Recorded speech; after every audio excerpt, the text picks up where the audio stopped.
everybody, this is Dimensions of the Supernatural. I'm Maureen Grudzinski, and this is my great co-host, Anthony Simonelli, otherwise known as...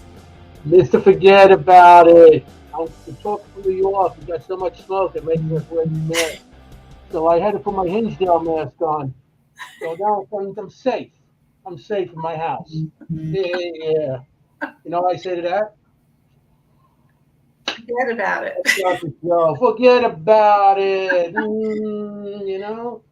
If you can't understand what he's saying, what he actually said was the air quality here in the Northeast sucks. So tonight we have some great guests who I didn't actually get a chance to talk to, but we did see at Pine Bush. Michael and Rosalyn Lewis. They just booped in, so we'll bring them in with us. Hi, guys. Hello. Hi. Hey. How you doing? Good. How are you? Doing awesome. How are you breathing today? Much better today. Yesterday was a challenge, but yeah, today I stayed in. Yeah, the skies are on yellow today, huh? Yeah, no, finally, yellow, yeah. It was crazy. It was post-apocalyptic out there. Yeah, it was crazy. Yeah, much better today. How you guys doing? Pretty good. Yesterday was a breathing struggle, but yeah, you know, it's getting better, hopefully, for everyone. Yeah, for sure. Yeah, for sure. Yeah, we feel nuts, you know. They're giving us their smoke. What can we do? You know? Yeah. Everybody's doing something to us. You know, why not Canada? Yeah, that's true. Yeah, and you know, you just got to pray that, you know, people that are displaced will, you know, have things resolved and be supported in the way they need it. And yeah, it's so easy for us to focus on the effect on us, but you know, we're so connected, part of that global community. So yeah. You know, people with lung problems. You know, I've been calling my family up all over and seeing how they're doing. You know, especially the older ones. You know, the ones that are older than me. Yeah, old like me. Yeah.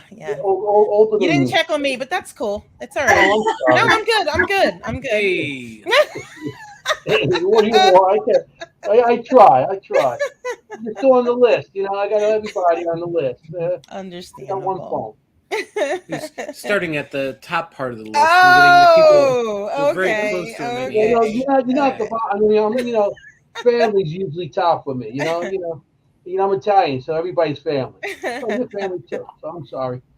Well, Michael said you were going in order of age, so I should be complimented by that. That would be great. That's it. Yeah. I'm going to age order. Yes. Well, that being said, little known fact, my birthday is actually on leap day. So really? I've had fewer birthdays than both our kids, so that's cool. So you're really young still. Well, that's what I like to think.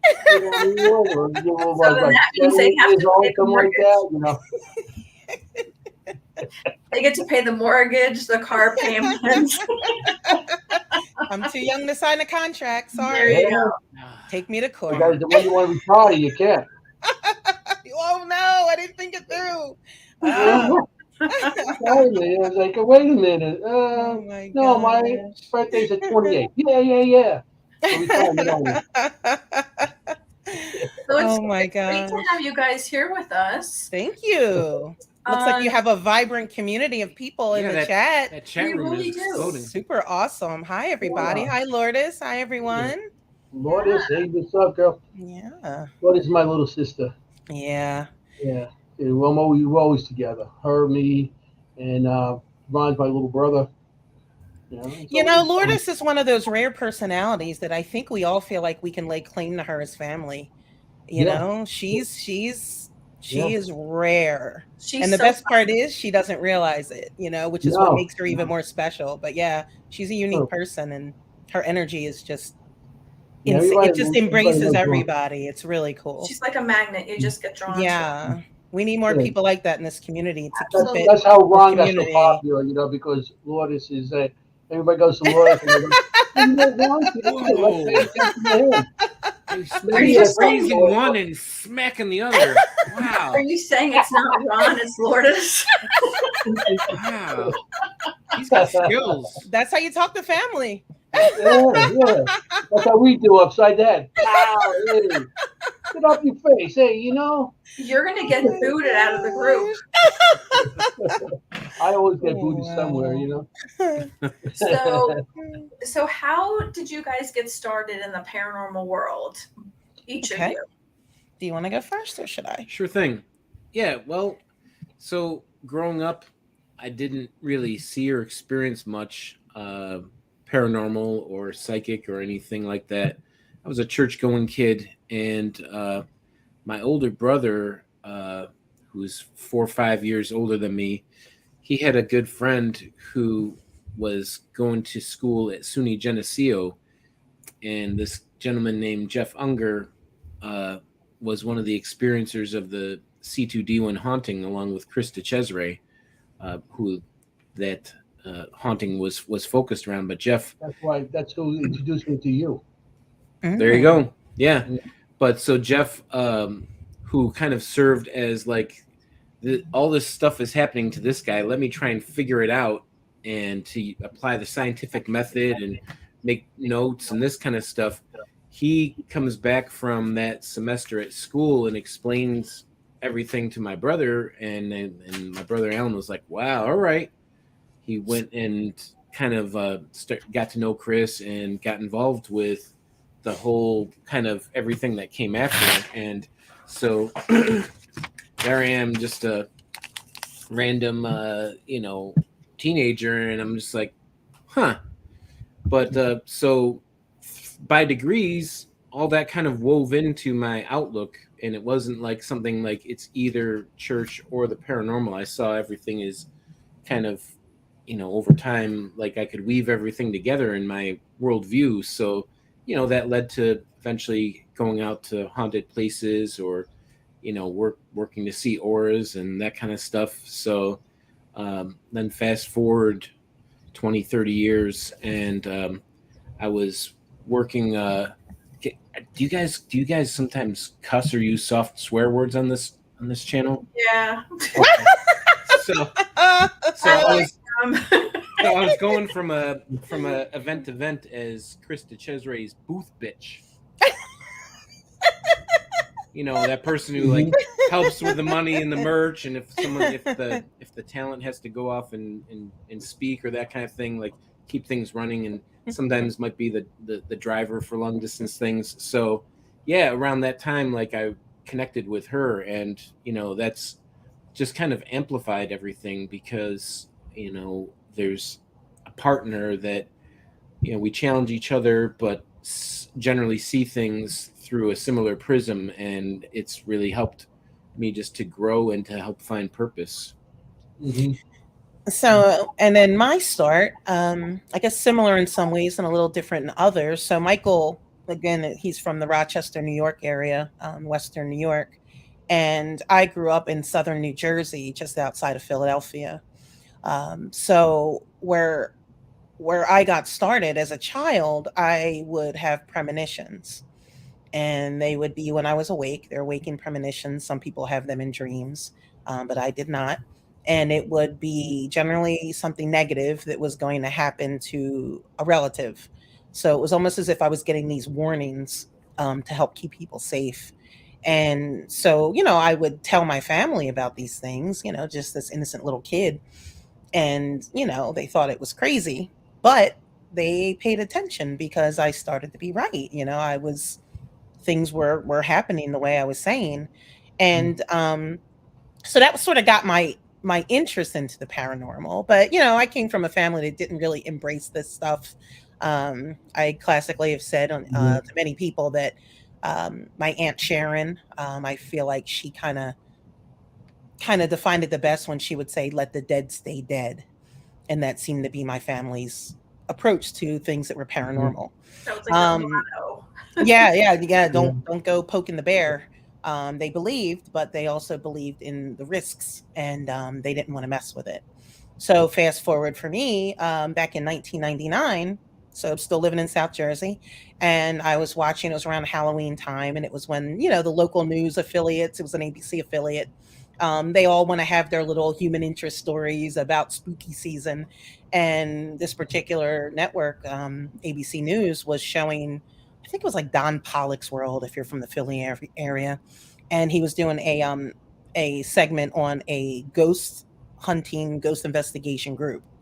And again, this is 1999. There was no ghost hunters, there was no ghost adventures, nobody had heard of these things, And so for me, it was like, wait a minute, there are people that actually go out and hunt ghosts, and they're right here in my backyard. So of course I was like, yes, I'm in. Like, let's check this out. So, I went out, I joined the group, loved it. But then after time passed, I was a member for a few years, and then I just, you have other things going on, and I kind of pulled away from it and got back to the rest of my regular life. And then after I had my son Ethan, when he was around 3, I was like, wow, I've really got to get back to things that interest me. And, I was a work-at-home mom, very attached.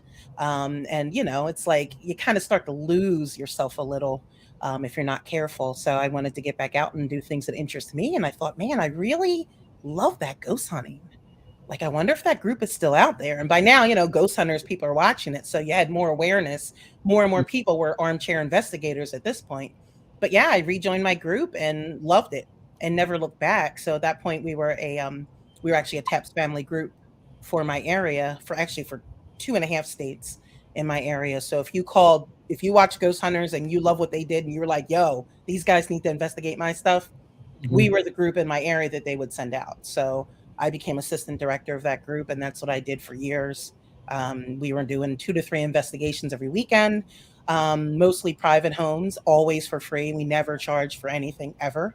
And we also would do lectures and fundraisers, and just, was very passionate about helping people, about exploring the paranormal, about sort of trying to find some answers to some of these things that, seem kind of weird and kind of beyond belief for me. Because honestly, I entered this field and I thought, okay, I believe in this, but this stuff, nah, that stuff over there is kind of wacky. I don't believe that, but this I believe. And it helped me to be part of a group where they were very open-minded, a group where, unlike a lot of groups, I feel they equally value the psychic experiences as much as anything that's quote unquote scientific. So, I did benefit from being in a group that helped me grow and learn and sort of learn different aspects of the paranormal. And then fast forward years later, in 2010 or so, I can't remember, I was contacted by a casting agent from Ghost Hunters. And they had said that, and I'd done a couple little like bit parts on TV shows, because it seemed like if a group was coming to Philly to do a filming, if a TV network wanted to film something about ghosts in Philly, a lot of times they would reach out to a local group to sort of participate. So, I'd be the person like in the background, because I'm an introvert and I'm kind of shy, and, I didn't really want to be in the front. But in this case, a casting company said, listen, we're filming season 2 of SyFy's Ghost Hunters Academy. We think you'd be a good fit. We'd like you to audition. And so I went for it. I mean, I was reluctant. I was happy where I was. I had a little boy in first grade, and it felt like a big disruption, but also it was an opportunity that if I can make a living doing what I love, travel the country and support my family, I mean, I'd be crazy not to. So I did go for it, and I was cast. So I was on season 2 of Ghost Hunters Academy.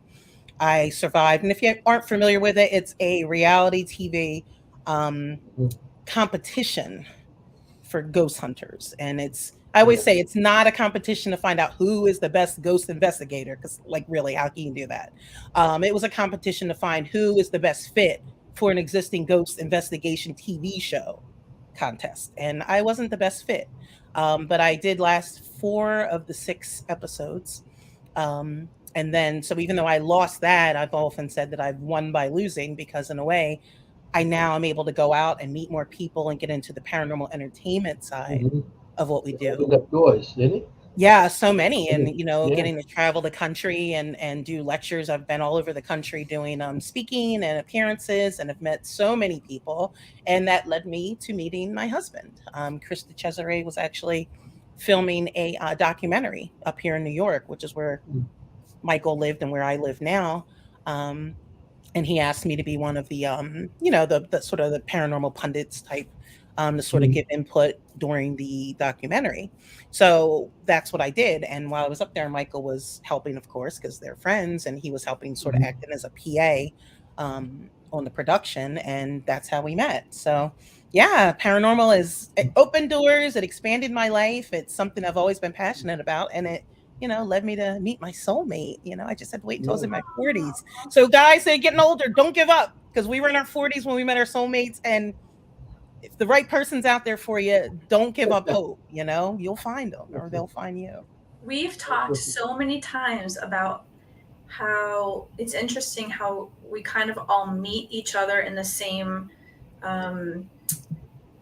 field, even if it's not like soulmate, but we kind of all tend to be magnetic toward each other. Yes. Even like my story with Anthony, how we met was really interesting, and it's kind of synchronicities. But when you brought up Jeff Unger, we were at a New Year's Eve party. Okay. And it was at Joe Hawk's house. Oh, okay. Oh, yeah. And Jeff Unger and Mara were there. And I was so captivated by Mara. And we were talking a lot, and we were talking about, the supernatural. And I can't tell you how many people were there who are part of the paranormal community, and you would never know it just by sitting and talking. But they were, I found out after the fact, but we were all kind of drawn to each other. And Jeff was, speaking with some of the guys in the room, and I was talking with Mara and one of the other girls in the room. And, Joe was sitting and talking with us, and it just started to spin into this big web of paranormal stuff. And we started talking about that. And then Mara said, "Oh, you would love my friend Chris." And then that was January. And then we got to August, and then we get to the Battlefield Bash, and then there's Chris DeCesare, and then I met Anthony. So it was like this big thing. And it's true, you do tend to gravitate towards people who are in the paranormal. And I think that is truly the case, where you're supposed to meet people who are like-minded. I couldn't agree more. And sometimes it almost takes your breath away when you panic and you think, whoa, if it hadn't been for my interest in this field, I might not have met certain people in my life. But then by the same token, like you say, maybe you're just meant to meet, and the universe would have found another way for you to cross paths. When Chris introduced me to you, he goes, "Hey, how you doing?" We hug and everything, and go, "Welcome to the family." So it's like, "Welcome to the family." I remember that. That was, matter of fact, it was one of Joe Fox when he had one of those. That's where I met you. Was that Scranton? Right? Yes, Scranton. Yes. It was in the mall, shopping mall. Yes, Steamtown Mall. I was talking on stage too. I did a couple of things there. Yeah. And you guys were in the main room, and he threw me into one of those side rooms over there. But we had that's when I first met you. I met him, Michael, I don't know how many years ago. You used to go with Chris all the time, and I used to bitch. Hello. And I used to go see Chris all the time. Yeah, you should say that back then too. And once a bitch, always a bitch. So it's funny because the last time I seen when you went there, and I think I seen you afterwards. I said, Michael, and he had somebody else driving him at that time. You just came to the event, and I'm like, he replaced you pretty quickly. What happened? What happened there? Where's Michael now? I could get technical and discuss the whole bitch network, and some of the bitches that he's running with these days. But I don't know. We want to shine the light. I'm from California now. I don't know. That's true. Yeah, I remember that at last Gettysburg. Yeah. Well, we're only about we're halfway between Wilkes-Barre and Scranton, so we're about 10 minutes from each. And people are like, where the hell is Scranton? And I'm like, you don't know Scranton? It's The Office. And they're like, oh, I know where that is. You don't know Scranton, what? The Electric City. The Electric City. That's right. Yeah, I was more amazed about the trains behind that mall. The trains, the old-fashioned trains. And Yeah. I didn't see when we rode in cars, and I was going back there, like, oh wow, those are cool. I missed that. I don't remember the trains. Wow. We have tons of trains, but before that, there were the electric trolleys. So they have like the little divots in the street. So that's why it was called the Electric City, because it was run by completely by electricity. So the globe, the store, it had like the big ball with all this electricity on top of it, and it had streetlights that were electrified, and it was really beautiful, supposedly. And now it's not really Scranton; it's basically the city of Scranton University. Oh, okay. You've become a college town. Yeah, it is. It's literally been being run by Scranton University completely. They're taking over everything, but it's still really beautiful. I mean, it's better. It's become better in some ways because it's not as dangerous. It's not as crime ridden, but the buildings up there are extremely beautiful. There are hospitals and restaurants, and you can kind of walk wherever you need to go, and it's extremely haunted. I mean, libraries are haunted, and it's the one place you can go and walk from place to place, and you're going to find something. So it's great for us if you ever want to get back here. Yeah, definitely. We'd love to. Ron said he drove through Scranton to get to Pine Bush, and he thought of The Office. There's a sign that says "Welcome to Scranton," and they have that on The Office. Very true. Yep. So that's kind of interesting. But yeah, so that's that was how I met all of them, and then you get to the bash and you're like, oh, I remember somebody talking about you, and this person knows you, and you know that person, and you're like, I have no idea how I didn't meet you. Yeah, it's weird, right? Yeah, we run with the same crowds, you know. And just kind of run in circles. It's a 6 degrees of separation from Yes. All the more reason, I'm often surprised when I see paradrama stir up in the community, because I always think, guys, this is a very small pool, like we all are so connected, you just kind of wish that we could learn to. It should never get like that. Squash beefs and, just work together. Just work. It's not a competition. Despite my TV show, it's not a competition. Yeah. It really is not. That competition's okay. That's totally different. Yeah, that was a different type of thing. And the funny thing about it is, I told the other competitors when I got there, which literally 2 of them were young enough, or the same age as my son, I think, or about the same age as our older son. Like, guys, I'm not going to try to win this by tearing anybody down. If I win, it's going to be because I rise to the top, and that's it. So, I'm not a competitive person. And I think that's something else. I came from a very strong team, and I approach everything with a team mentality. Because that's really the only way. I mean, we don't even know what a ghost is. All these years of research, we don't know. We know very little. We have a whole lot of theories, and I know what I believe. I also know that my theories and beliefs have evolved over the years. So if we don't even know what a ghost is, like the chances of any of us really coming up with the answers individually are pretty slim. I always feel like the answers to these mysteries kind of lies in the space between us.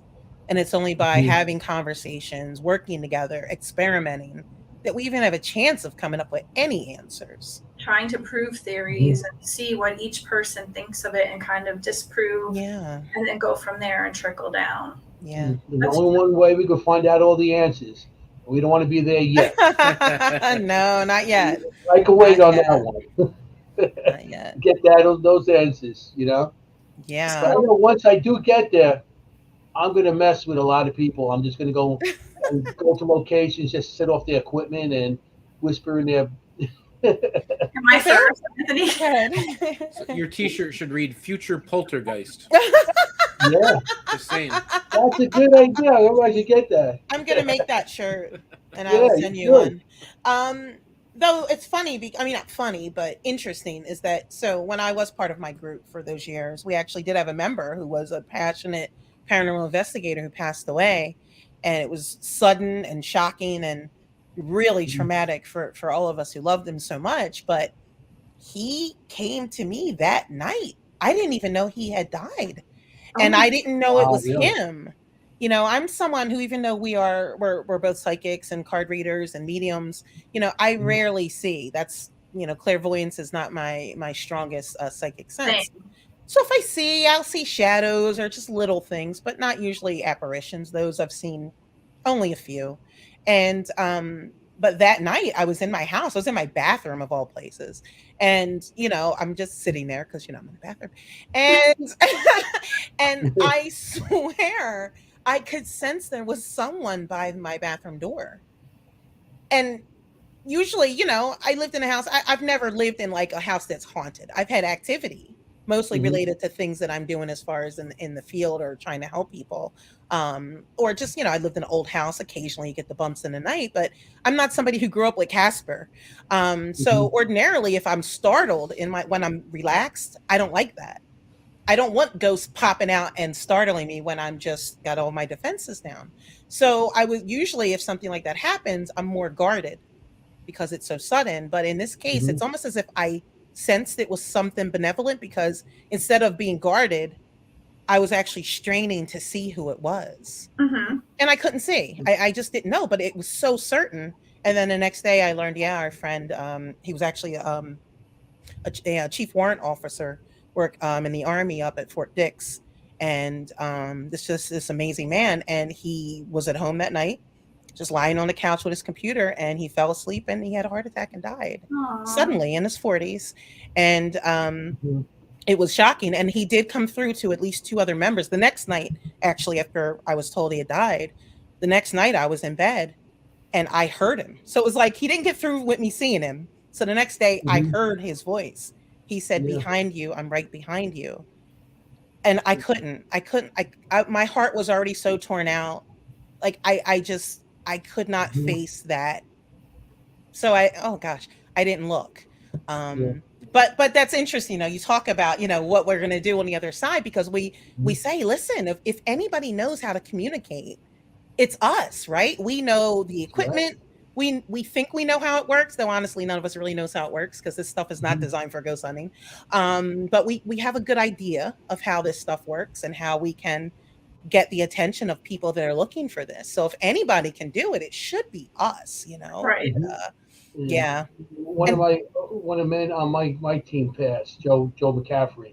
Yes. The Pulse. Yeah. And a week after we went to the funeral and stuff, and Ron, Dr. Betty, and Lourdes. Ron was he always takes out a radio and starts playing with it, and Lourdes walked in the room, and he asked, "Who just walked in the room?" And all of a sudden it said a couple words. It said, Joe McCaffrey. Said the whole name, Wow. and he recorded it. That's amazing. And that is, and if we played it for his wife, because she's really, she knew how passionate he is with this. Yeah. You know, and Yeah. that was something, how he just came and he said his full name. Oof. And that's something. And then another place at Penhurst, we were there and they were doing the radio, and Joe, before he was, because he was sick and everything, he always wanted. He says, if anything happens to me, I want to communicate with you guys. I want to be there. So we made like a word, a little saying, I told him, listen, if we're going to do this, we got to do it right. I'm not just going to ask and somebody's going to come through and say, oh, I'm going to assume it's you. I want to know it's you. So we had like a little code word, code say, which because we were both, we're both fat and we like to eat, and White Castles was that word. So that was one of our favorite plays. Every time we went there, and we sat down, we had a couple, So that was our word. So we went to Penhurst, and we were in one of the buildings there, and Giuseppe was there also, Mm-hmm. and he was like, he goes, Joe, if you're here with us, tell us the word, tell us the code word. And stuff. At that time, nobody knew what it was, except for me, and he said, "White Castle." So Ron, Cool. Joe heard White, Giuseppe heard White, and Ron I think heard Castle, Wow. and I'm like, "That's it, it's White Castle," That's and it came through. amazing. So it's like he's been coming through on a lot of our investigations, and I always tell him, "Hey Joe, Joey," I said, "There's nobody coming through with us. Can you show them how to use our equipment?" And then Mm, you know, I so love that. Wow. So he's become almost like a spirit guide for you on the other side. yeah, That's yeah. So wonderful. it doesn't happen all the time, but it happens Yeah. quite a few times that you could notice that it's a result of contacting with him.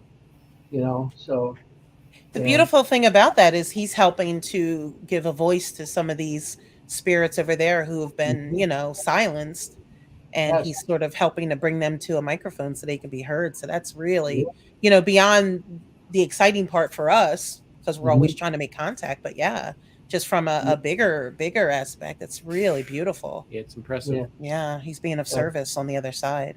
so he was so dedicated here with that. So I guess he would be the same way over there. Like you said, he's helping, he's guiding people, but guiding spirits to Yeah. communicate with us, to get their words out too. Yes. Yeah. So That's yeah, great. you know. Wow. But White Castle of all things. I probably would have Yeah. been like super size fries. That's my jam. I miss those. Oh, a question. Yeah. How was your first time in the paranormal? And what was the experience like? Do you have any advice to give to the people that are just starting out? My first formal experience. So once I went out and before I joined the team. So again, this is like before Facebook. Like things were really rudimentary as far as social media, internet in '99. So it was mostly email based. But yeah, I joined this group. I got an email. Hey, we're going to be in New Hope at the Black Bass Inn, I think it was called. Come out and you can come hunt with us tonight, and if you like it, you can join. So I did. I drove up to New Hope with my friend, and it was scary the first time, um, because of course we do all this in the dark, and so that by itself, and it's late at night, it already feels Mhm. creepy. Yes. As far as experiences, I didn't have a lot of experiences that first time, but I was somebody did have a back then I think it was like a Sony camcorder with a infrared light enhancer or extender. So they were showing me that, which I had never really seen night vision, trying to, look through it to see if you see something that can't be seen with the physical eye or the normal visible light. And, I saw what appeared to be an orb of energy through the viewfinder. They showed that to me in one of the bedrooms of this inn, and I could see this thing moving, seeming to move with direction, not floating or drifting on a current.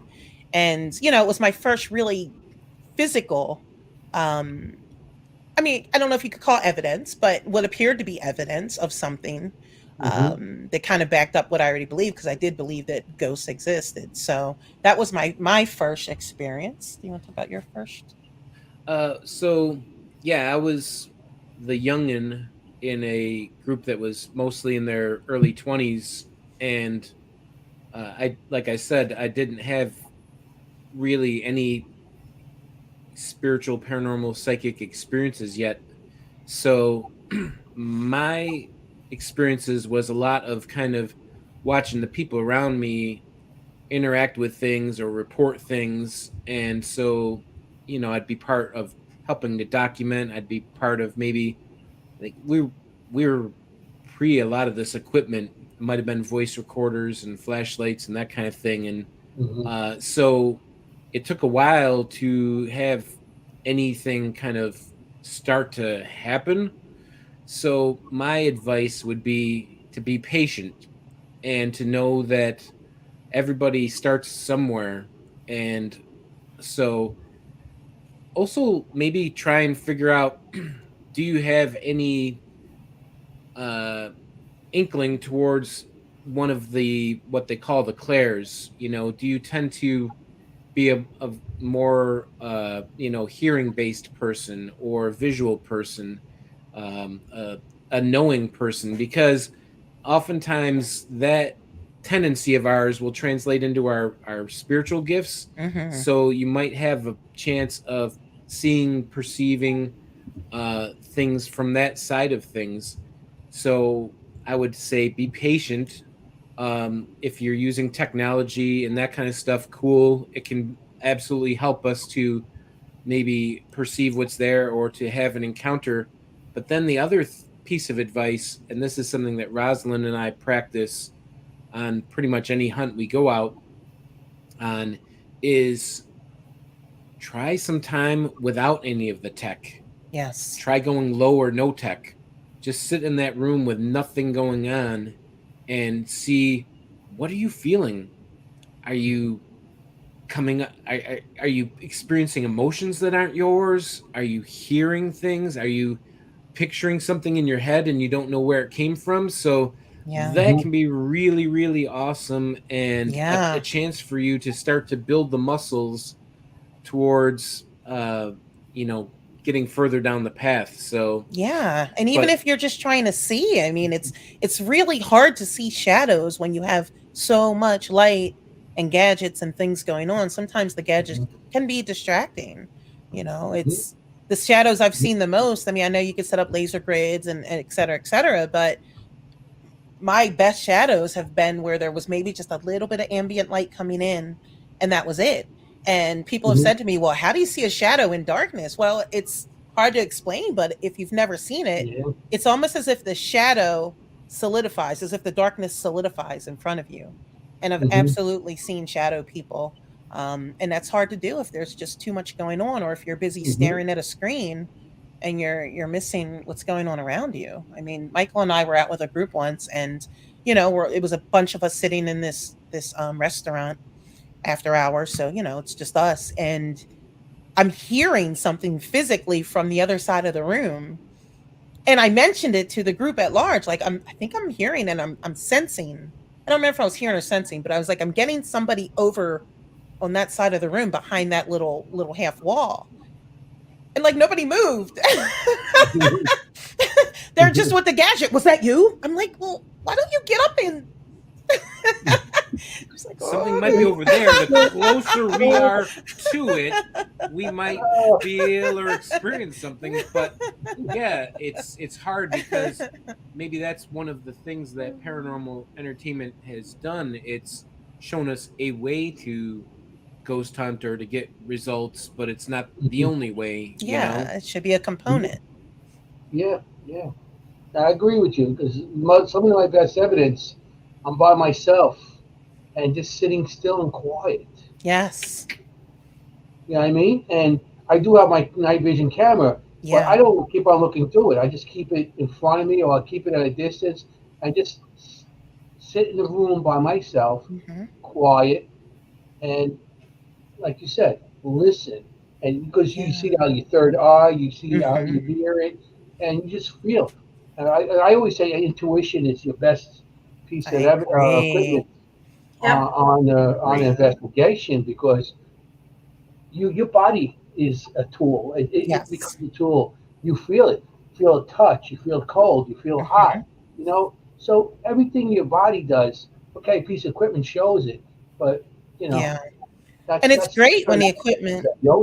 It's great when it supports what you're experiencing. I mean, that's the ideal. You have an experience and the equipment is also reacting at the same time. I mean, that's fabulous. But the thing is, again, we did lots of public investigations. I'm from the Philly area. I mean, we did Eastern State. We did everything down there that you could think of. But most of what we did was serving people in private homes to try to help them understand what's going on in their house. And when you go to a person and interview them, and they're telling you, I think my house is haunted and here's why, they are not telling you, hey, I got a 0.2 milligauss spike on my EMF meter. They are telling you, I felt this, I saw this, you know what I mean? I smelled this. So, to discount your body is kind of really choosing to cut off an entire avenue of potential evidence. And I'm not sure. It's almost like the pendulum is swung a little too far to the tech side, and maybe people would. I mean, you can investigate how you want. I'm not telling people what to do, but it might benefit you to sort of swing it a little bit more back towards the center, I think. And I like what Anthony was saying as well. We often do kind of refer to the self as being your initial tool, or that thing that that you should always rely on, because think of it, some of this tech is probably the oldest piece of equipment we use these days, maybe 30 years old, 40 years old. And how old is humankind? And literally none of it was designed to detect ghosts. We have adapted it all to try to detect ghosts the way we think that it might be working. And I'm not saying that we don't get results. We do get results, but again, that's not what it's designed for. So it's not a ghost phone. Yeah, like when I started using equipment, I used to buy my equipment at like a Home Depot or hardware store. The Elf Zone EMF meter, that old school you know what I mean? Nothing said ghost hunting or ghost monitor, ghost meter, ghost this. Nothing said ghost on it. No, not at all. It was actually made to be. I'm a construction worker, so you learn these things. And it's like, wait a minute, that's what I use on the job. I might be applying for a couple $100 when I can go to Home Depot and get the same thing. One of the best things to use sometimes is dowsing rods, and you can make them yourself. Yeah, there you go. Well, I started back when I was 13 years old in cemeteries. I've been experiencing since I was a little kid. Maureen heard this story a million times. So, and my first piece of when I first see my first full body apparition, everybody was crazy, because we're talking about now giving away my age, back in the 70s. Everybody thought it was crazy. And so I used to go to cemeteries at nighttime, because the place I grew up in, Glendale, New York, so I was surrounded by 9 cemeteries. Woo! Hot spot. Every religion in the world, everybody. No ghosts at all. I mean, we have Mae West there. Harry Houdini. We got everybody famous in these places, and also the mobsters in that cemetery too. But when I first see my first full body apparition, everybody thought I was crazy. In the 70s, I already what kind of drug you on and stuff. I was like 13, 14 years old, and so I used to go back in the cemeteries at nighttime by myself. Okay, and I make dowsing rods. Remember the old coat hangers, the wire coat hangers? That's what I made all my dowsing rods out of those. Wow, fun. And I went back with my Boy Scout compass. Oh, cool! Yeah. And a 35 millimeter camera. That was my first thing to evidence. So dowsing rods do work. That's also if you use them right. People like, they get nervous, or they turn and But so that was equipment back then. Yeah, it's funny because I remember I used to investigate 99 with my 35 millimeter camera, and that was before I got my very first digital camera, which was 1.5 megapixels. I was balling. But yeah, with the 35 millimeter, one of the little tips that we learned as a group that our director told us is, when you go to get your film developed, write on the envelope for them to return all images, regardless of whether it's a good one or not, because a lot of times you might get a mist, you might get orbs, and the person developing it would throw them out because they think they're bad. And they don't realize they're throwing out your evidence. So that was something that we always took note of. So if anybody wants to experiment, I don't even know where you go to get film developed anymore, but I know it's something to keep in mind.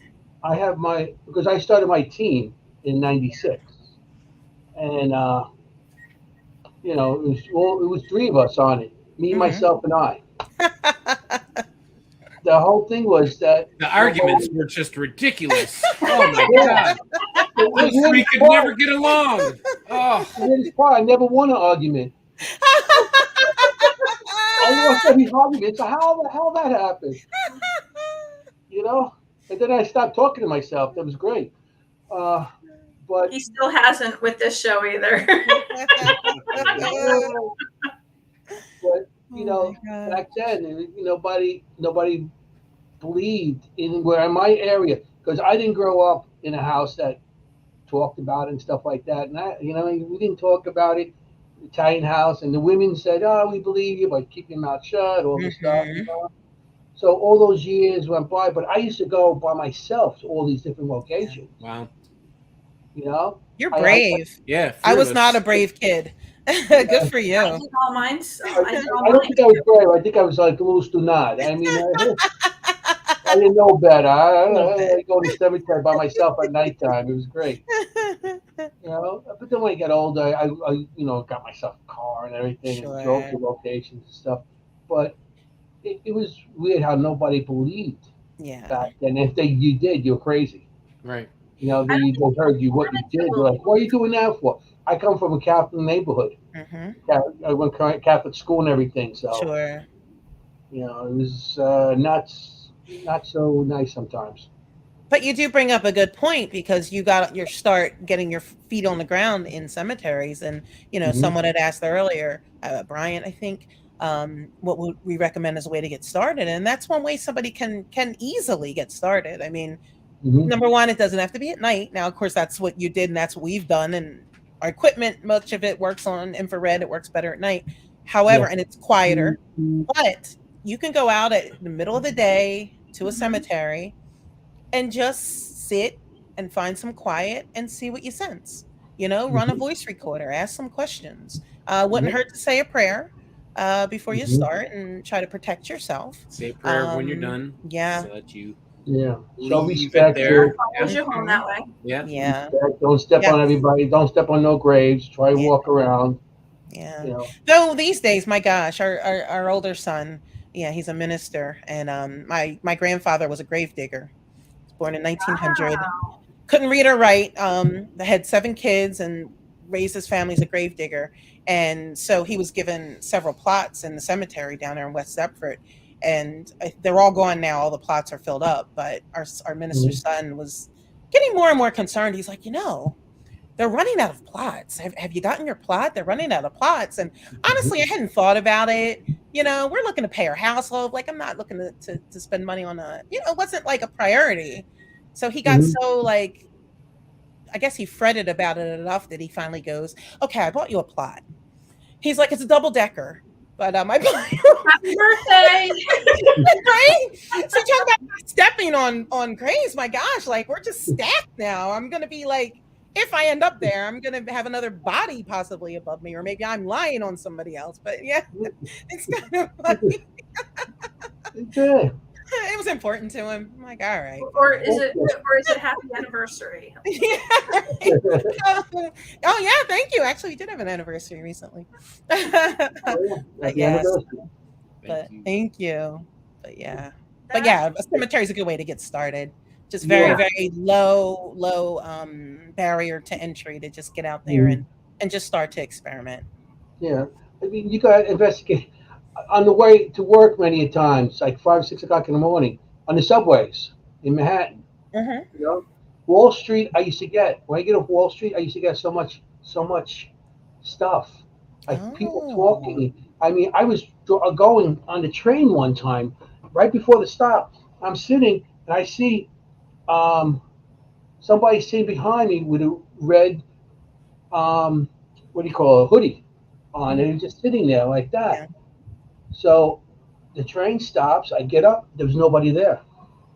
Wow. There was nobody That's there. Cool.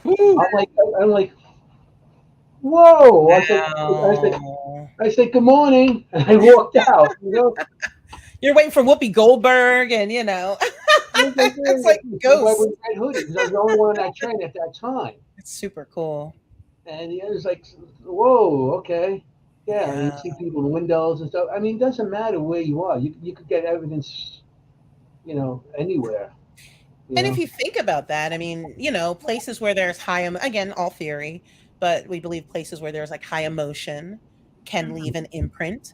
I would think a subway, right? People are coming, and places where there's a lot of transit too, like staircases are a great place to look for activity. Mirrors. Yep. Doorways. And buildings, schools. I've done, obviously, we've done a lot of haunted schools. I've investigated very quietly. We've investigated haunted churches. So, yeah, there's all kinds of just places people don't naturally think of. Everybody thinks it always has to be an asylum, a jail, a fort. Dude, those are my favorite places, but it's not the only places. Haunted libraries are fun. Well, just like when they say that the best way to raise your vibration is to sing, dance, whatever. So the same thing with theaters. Theaters, yes. Because there is so much activity on there. It's amazing. Yeah. The Ritz Theater has become very popular lately, but that was one of our places back in the day. Like we were the group doing it back in the late 90s, early 2000s. Really? I just did something there with my drawings. Done it more than once. Nice. Yeah, we'd have the situation with the seats lifting up and putting themselves down. And, the seat went down. We were sitting, the seat went down. And then on the end, there was curtains on each side of the stage. And the curtain kept on getting pulled back. And how cool is that? And you go down there. There's nobody there. Everybody's with us sitting by the seat, and it was a private investigation. So it wasn't like a public type thing. So we knew everybody was. Yes. And the curtain more than one person seen it. I seen it.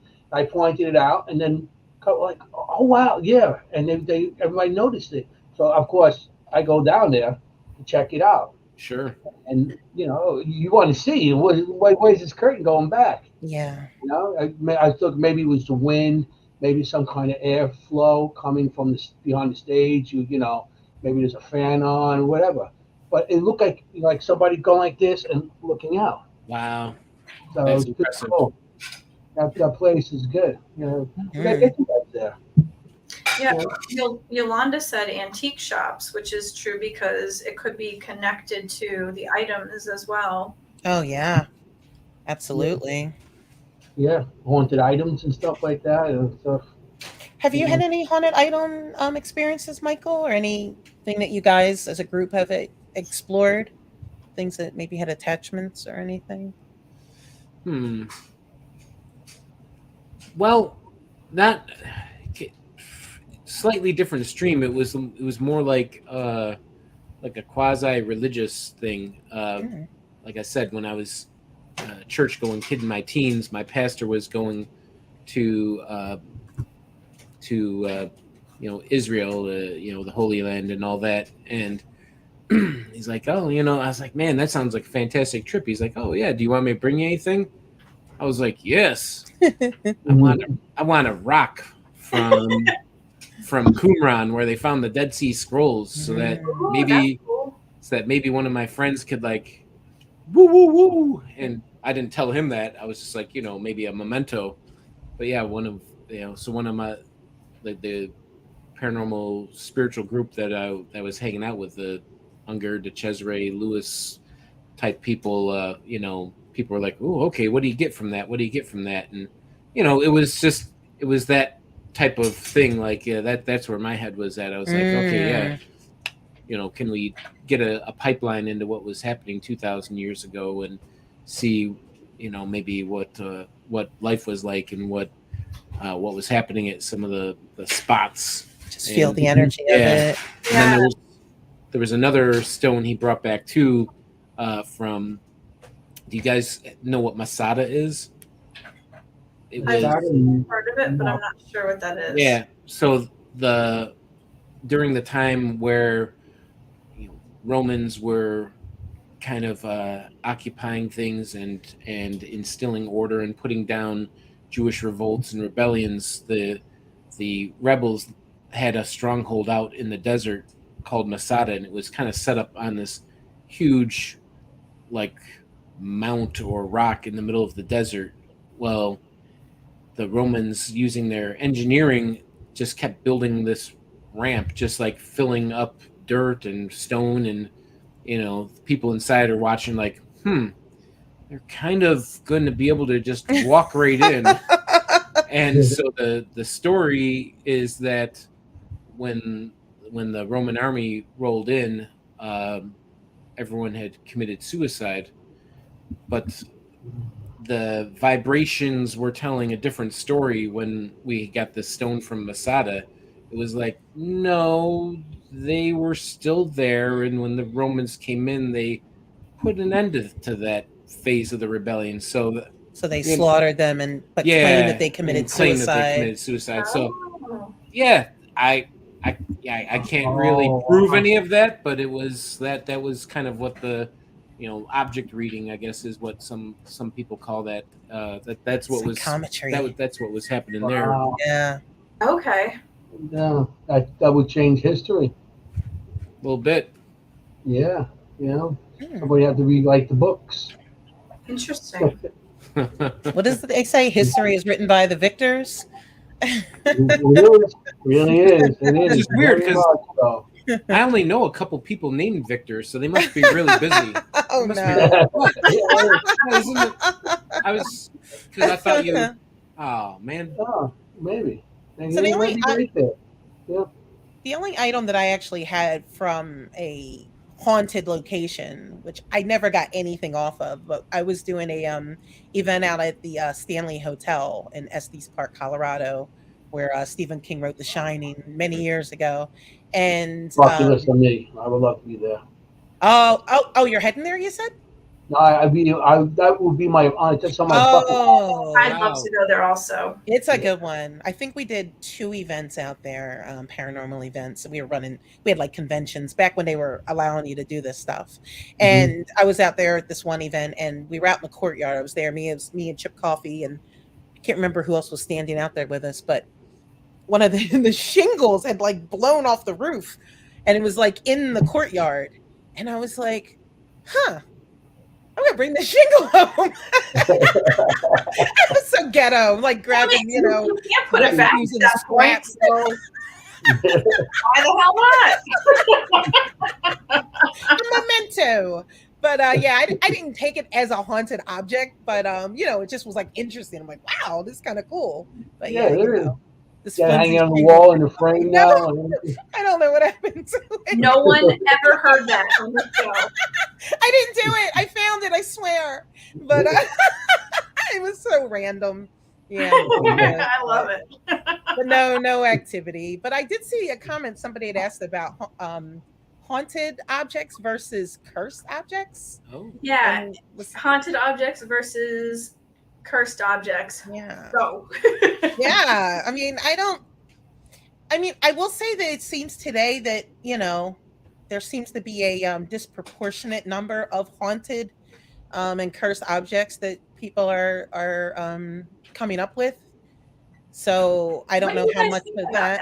Do you think that there are haunted objects? Do you think that there are cursed objects? Do you think that there's neither? Do you think it's bullshit? I mean, like, what do you guys think? I mean, John Zaffis is a friend of ours, and I love John Zaffis. Familiar with what he does. And actually, my group in New Jersey, we actually worked back before Haunted Collector, before a lot of people really knew who he was. We were working with him. He would consult on cases for us, or he would have cases in Jersey. People would contact him. He would send them to us. So, I know that what he is perceiving and what he is presenting is the truth. We're also friends with his partners, Larry and Deb Elward, Father Larry and Deb, who's a psychic, and he's an exorcist and a priest. And they also have worked with him with haunted objects. So we know that all of them, and I wrote the foreword to one of their books that John and Deb and Larry did. So we absolutely believe in haunted objects. We believe that things can either become unintentionally have an attachment, or intentionally someone can attempt to curse an item. I've been involved in cases because not only have I done ghost investigations, I was actually part of a subset of my ghost group, my Casper hunting group, where we specifically dealt with the darker cases, and would try to help people resolve really disruptive, really nasty hauntings in some cases, or just things that are really heavy. And, we've had cases where we had to remove an item where that seemed to be the source. So, I don't know really what the I mean, I don't know what you would consider to be the difference between haunted and cursed. Whether it's just something has an attachment that's maybe more negative and disruptive, or again, if it was intentionally set with this item. But yeah, I've definitely encountered things that didn't make sense, and that when you removed it from the environment, the activity seemed to cease.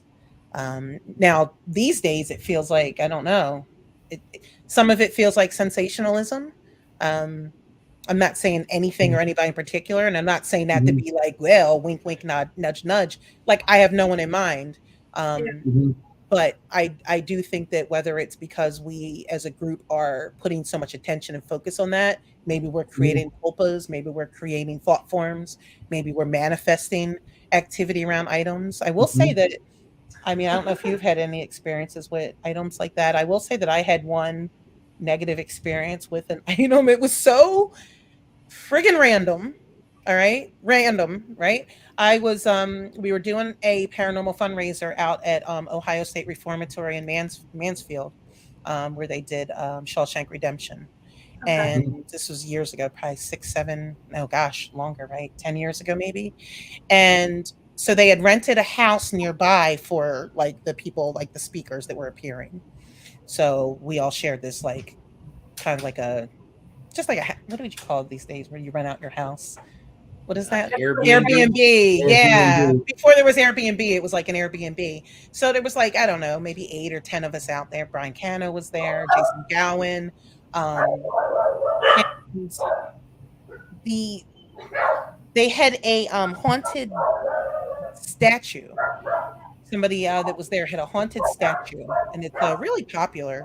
And oh gosh, what are their names? I can't remember their names. They did Hellier. Gosh, I know them, and I oh my gosh, how did I forget his name?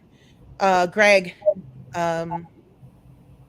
That's embarrassing. Anyway, I know, I can't think my of memory, but but yeah. So he had, so they weren't staying in the house with us, but they were doing the event too, and they had their haunted items. Their haunted. Greg Newkirk. Thank you. Oh my gosh, that's so embarrassing.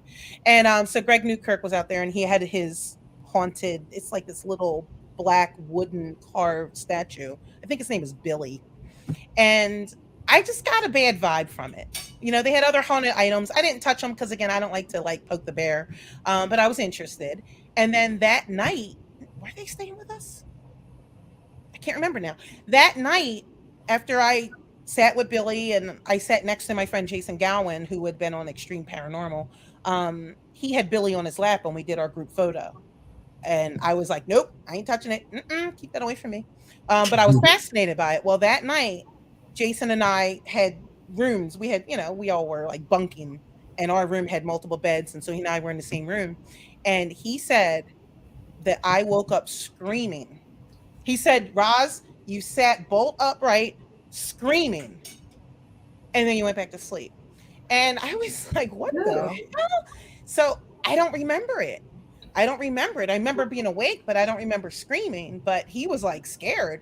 So the next day, we talked to Greg about it, and he was like, yeah, people have had similar experiences with Billy, similar disruptive nightmares, things like that. And again, I didn't touch Billy. I sat next to Jason while he was holding it.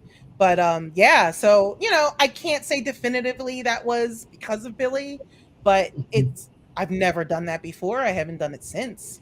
And, yeah, so. Were you scared because you thought she was going to kill you? I don't know why. No, I don't know why he was scared. I mean, he was scared because I was screaming. He said I was asleep, and then I just sat up, kind of like the crypt, like, oh, I've done like something else. Like the undead, but I just sat up screaming. So. I'm not like a super light sleeper, and I'm not someone who wakes up a million times in the middle of the night. I'm not somebody who is like a major dreamer, and I've sat up like that and screamed in the middle of the night and just went back to sleep too. Isn't it really? Yeah. That's interesting. I had never done it before. And I was married at the time. It was my previous marriage, but I was living with somebody, and had I been doing that, I'm sure it would have come up over eggs said something in the morning. But I've also woken up because I've heard like padded.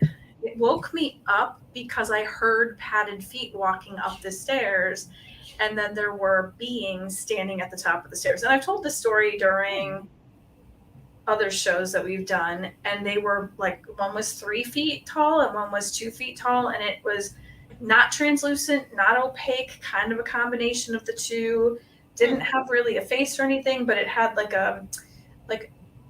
when there's like an oil puddle, how it kind of has like a jagged edge around the on the like outside. an aura? Yes. Okay.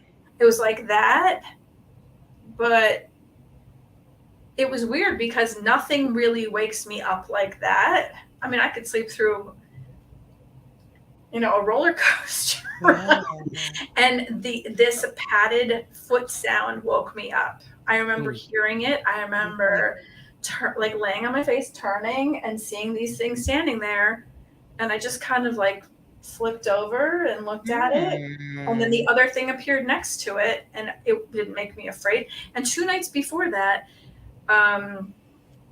the front door had been locked, and then there was like a deadbolt like the hotels have.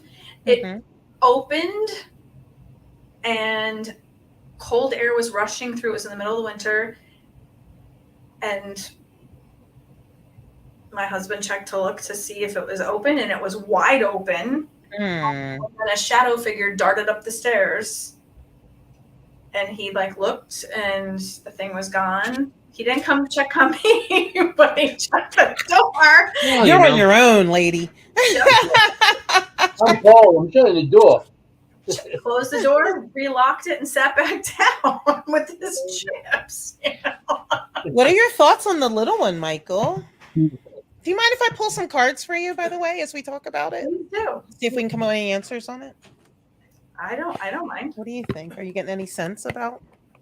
Well, I mean, when people talk about forms of that size, the mind goes to extraterrestrials. That's what I thought too. And that's not the only time I've ever seen that. And I really think that the 2 days before was the same thing. Enough, it was exactly the time when the government was supposedly shooting down whatever. Oh, interesting. Okay. And my first thought when I saw them standing in the hallway was, they're coming to help me heal myself because I have very rare chronic diseases. Interesting. Oh, we just heard about that at Pine Bush. Yeah, I didn't. That feel was interesting. Who was talking about that? Miss Martson, the Betty and Barney Hill's niece. So from that famous abduction, UFO abduction, Kathleen Martson. She's their niece, and that was my first encounter with her. I hadn't even heard of her because I'm interested in ufology, but I don't know a lot about it. So a lot of it was new for us. But yeah, she talked about that. About her belief is that that when you have a benevolent relationship with some of these beings, that they can actually provide healing for you. We know Travis Walton, who was a friend of ours. He has been very vocal in his belief that from the Fire in the Sky, if you guys aren't familiar with him, he's considered to be the world's most famous UFO abductee. Yeah. Travis will tell you that other person Chris introduced me to. Oh, okay. Yeah, I met him at Phenomenology actually years ago. But his belief is that if you saw the movie, he's a logger, and it's in the 70s, they're out in the forest driving from the work site, driving back to their town, and they see him and these guys are all in the truck, and they see a craft. And Travis jumps out of the truck and runs towards the craft. They see it over this clearing, and as he gets close to it, he hides for a little bit from it, he ducks down behind a log. And then when he stood up, decides to go back to the car, he stands up suddenly, and a beam hits him, and he is blasted 10, 20 feet into the sky, off his feet, and crashes to the ground. And then the belief is that he was abducted. The friends left, they came back, he was gone. And then he was returned 5 days later. Interesting. And he has testimony about what he saw, about the beings he encountered and everything and he woke up on a table. But his belief is that they did not attack him. His belief is that he thinks it was an accident that they blasted him. whether it was because he stood up suddenly from behind that log and they reacted, or just because the ship put off a pulse. So he believes they abducted him to try to like heal him. Like if you hit, an animal on the road and you picked it up to try to help it. Like that's what he believes, that they tried to heal him, they healed him, and then they sent him back. So yeah. And I've Yeah, even I remember seeing the movie. Well, before the movie, I heard about the story, but then I seen the movie and it was like, that's interesting. And then actually meeting him, that was like totally like, wow, Yeah. it is a real person. And it's like, Yeah. some story. That was some story, how he Yeah. just, they for what was it 5 days he was gone for. Yeah. And then, and then of course everybody believes and how they didn't believe him and they thought it was made and originally the guys killed him. Yes. And they all passed lie detector tests, his whole crew. Yeah. They thought they killed him. Yeah. And they said no, and they all passed the lie detector test, and then him coming back that was interesting. Yeah. And he still lives there. He still lives there in Snowflake, Arizona, where it all happened. To this day, he never relocated and he continued his life out there. At least, what it became. It wasn't the same life, but yeah, he's still out there. Really good representative of, this. I think it gave a lot of hope to people, and it helped a lot of people speak up about some of these strange experiences they've had. That, the ghost stuff is one thing. You get to the UFO side of it and people really can start to think you're crazy. So and I've had abilities since I was really little, and I'm like you, I didn't really see a whole lot of spirits. I usually hear them. I hear them.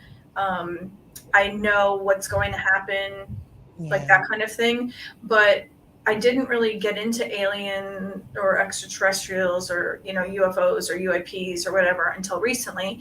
And I think it was because I was into a meditation pretty deeply, and I saw myself on a table. I was in myself when I was on a table, and I saw beings around me. Ooh. So that was really weird for me. And then I started to get more and more into it. And someone sent me a movie clip and said, I think you need to see this. And I watched the clip and I was like, wow, that was really interesting. And he said,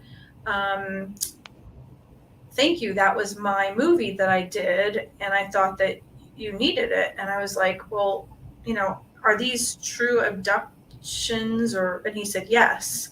And he said, the movie's now out. You can purchase it for, full view. And I said, well, thank you for that. I think that's kind of eye-opening. But every single abduction seemed to be very violent, where mine was not. And now I can't find it. And he said he thought I needed to see it specifically. And I said, why did you think that? And he said, because you're one. It's gone. It's possible that you've seen all you needed to see. Honestly, maybe you didn't need to see the rest of that movie. Possibly. I can't find it. We did pull some cards for you. So again, we are card readers. We do angel cards, oracle cards. So the deck that we're using, you can see, it's called Angel Answers. It's by Doreen Virtue. So we have a lot of old Doreen Virtue decks that they don't make anymore. Of course, she's renounced all of her beliefs and she's not into this anymore. There's 81 demonic things out there in the world. Yeah. So, maybe she served her purpose and was meant to move forward. Maybe. But we still believe that the intention that these cards were made with remains. It hasn't changed since she has. So, we still use them. So we pulled 3 cards for you with trying to get some answers about your visitation that night and those creatures you talked about. So we don't know what they are. We pulled them. We don't peek. So we're just gonna. Do you want to start the first one? We're gonna flip them and see what we get and see if it helps at all. Recovery. For me. Recovery. Okay. And this is a deck we don't often use. So some of the decks we know like the back of our hand. This one we're going to just let our intuition completely guide us. Recovery. So that's very good. And sometimes, there's a lot of different ways to intuit what a card is the messages. Sometimes I don't really stare at the artwork too much. Sometimes I do. There's a blonde woman and like a saint is behind her with hand on shoulder, and the blonde woman kind of looks like Maureen. How fun is that? Is he hot?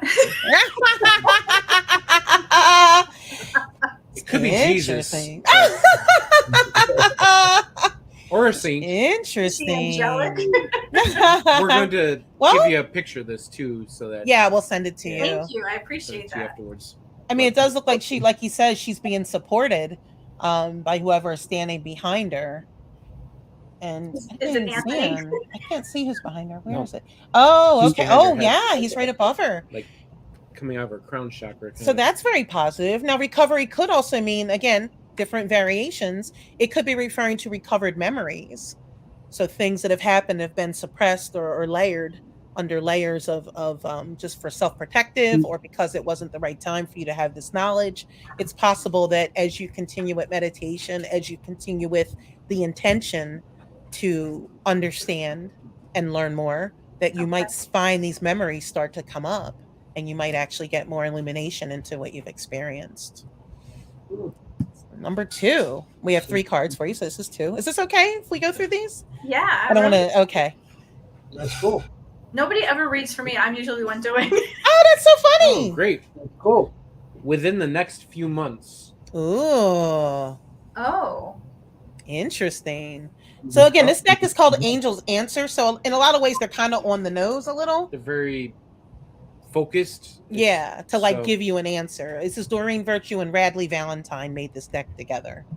So within the next few months, I mean, it kind of speaks for itself. So something significant that makes sense that pertains to these experiences or these things that you're questing after understanding might become evident in the next few months. Okay. And I will say that again,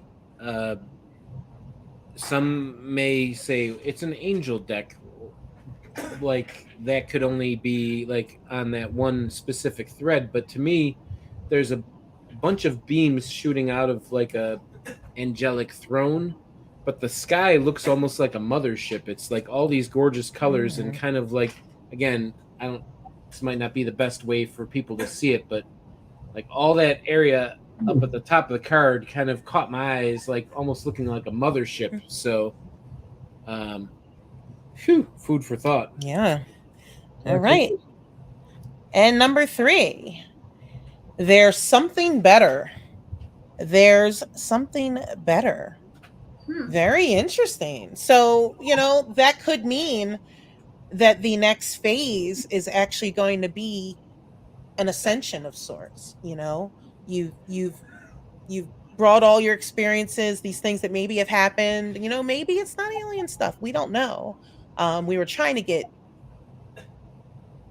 answers, to get it narrowed down, but it's possible that it's possible you're not meant to discover it in such a yes, no, kind of black and white way, that you're meant to continue on your journey towards things starting to unpeel and unveil and make sense, because it really is just for you. Yeah. But that being said, it's very positive, and hopefully this card again can kind of give you comfort and allow you to sort of let your guard down a little and open up a little, knowing that it seems like it's all positive, and it's not these crazy violent things that this guy was showing you regarding those. Like violent. Nothing was. As a matter of fact, if anything, when I was in this craft and lying on this table, they were very sarcastic and funny. Wow, they almost sound like your guides. That almost sounds like spirit guides. That's so fun. They can have a sense of humor. Yeah. But I do like, they're definitely funny. I do like how Rosalyn was talking about timing and maybe recovery being more like uncovery. So yeah, maybe there's things that are coming up now that this is the right time for you to, get in touch with things, to work on things, or to be blessed by things. So yeah, I think the cards are kind of leading us in that area. Yeah. And we'll definitely send these to you so that you can see them Thank And- you guys so much. And we'll also send you the book's interpretation too. So it might be something that in that information that jumps out at you that only you know. You could be like, oh, wait. So yeah, we'll give you that I page really as appreciate well. it so much. You're And welcome. he's staring at me like, what the hell just It's exactly what was meant to happen, you know? That's awesome. Funny thing is, we don't usually use this deck, but Michael Correct. was like, oh, maybe we'll have some cards nearby in case we, do readings. Because, Well, everything does you have never a know. Mhm. Yeah, this is one. So hopefully it's helpful. Yes, thank you so much. You're welcome. You needed that, Maureen. You needed that. I think I did. Wow. Oh, You that's really good. did. Wow. See, like you said, everything comes in a circle. Yeah. I got to see you guys at the UFO fair, Yeah. and now you on the show, and then you guys got to meet Maureen. Yeah. You guys, when you guys walked away, she came to the fair. Oh, okay. That's how we Yeah, missed I you. was with all of them. And then we went to go to the Shanley. Darn. Yeah. Of course, we had to eat first. Yeah. That Mexican place next door, though, over there, that UFO place, Oh, yeah. It's excellent. that was pretty good. Yeah. Beautiful art. I mean, I couldn't. We Mhm. walked in. It was like the chairs are carved and paintings on the wall, and it was Beautiful. pretty good food. I was like, okay. Yeah. Of course, I got to bring food into it. You know what I'm saying? Hey, you got to nourish the body, nourish the soul, right? I gotta re-energize before I go Taco home, every day. You know. Yeah. Well, sorry we missed you then, but glad we were there with the group, but then we had some friends that came in from Connecticut. I think To Jason attend. might be in the Oh, chat is he? room. I saw him. Jason. Wait, Jason yes. Webster. He's one of our friends that came in from Connecticut for the Pine Bush It Fair, was a while ago. about when he 2 hours commented, away. So but I'd be here. I but don't. yes, so we were with Oh, them. Jason Webster. Yeah. So does He's that mean awesome. I'm a possible indigo child? Oh. Oh, Jay There you There Webb. you go. Oh, hi, Jay. Hi. He's a talented tarot reader himself. Yeah. That was Super cool. I also like that, Maureen, that you said you're usually the one that reads other people. So it's the givers, that are always of service to others, that it's Yeah. nice when they can be served and nurtured as well. Because, it's important. It's important. So I'm glad that you're able to have that. Thank you. I really appreciate that more than you know, because I'm like all over the place and trying to do, for everybody else and trying to get to this place and that place, and I'm driving 100,000 miles. And Yeah. I'm all over the place. So that's great. That can be a good thing, because we want to get stuff done. We want to maximize our time, but yeah, it can often mean that we're so pulled and so filled with noise that it can be easy to miss some of the messages that are there for us. So yeah. Yeah, and like Lady V said, it's hard to read for yourself because you're so close to the situation that you're kind of almost reading too far into it, or you're trying to make it what you want it to be, or it's really difficult sometimes. It is. That's why for us we tend to have a favorite deck, like it's our Archangel Michael deck from Doreen Virtue is our go-to.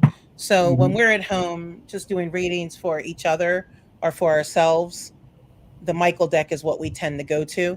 So what's good about that with having kind of a routine is that you it's kind of like talking when you learn mediumship, or if you ever watched John Edward back in the day when he had his TV show, he is always telling us about, it was the first time I'd learned about that you develop this language with your guides, with the spirits. It's basically them learning what things mean to you and how best to communicate. So he would often say, they're showing me a red rose and that means that they love you, or they're showing me a yellow rose and that means that they're sorry. That was the shorthand for him. Or they would show him his aunt, and to him his aunt represented somebody who was this, that, and the other thing. So when he sees that means this is a bossy person or whatever. So it's the same type of thing with the cards. If you have a familiar deck that becomes your go-to, I know when I see certain cards what they're telling me. The Psychic Tarot has always been my favorite. Oh yeah, I think we have. Do we have that? I'm not sure. Is that a Hay House? Is that John Holland? No, might not be. Van Prague. Okay, yeah, I think we have that in our deck. I think we do have that I one. can't find it right now. We might. But yeah, so it is. So that makes it easier to read for yourself. And we always tell people too, like, you don't have to go to a reader. You can just buy a deck. Go to even Barnes and Noble. I mean, they sell decks. Go to a place or a spiritual store, where you have a better variety, and just look at decks, see what speaks to you, and try them. They're very inexpensive. And Yeah. then get into the habit of just pulling a card for yourself, and just see what you get, and you sort of, again, you will learn what it means, use the guidebook if you need it, but then also use your intuition. You can't just go by the book. You are I part of the do like equation. the book. Yeah. I think it's I don't like the Rider-Waite version because it's kind of archaic to me, and you see I love the art though. Yeah, you see the tower and everybody's throwing themselves out the windows, and I'm like, well, there's a Monday. That's a typical Monday for me. And then the devil next to it, I'm like, well, there's the boss. Yeah. That's actually one of the reasons that we tend towards oracle cards versus tarot. Number one, tarot is very structured, and I'm not a structured mind. Like, that's how my mind works. But also because it's the same information, but the angel oracle cards tend to be a little gentler about the way they deliver it.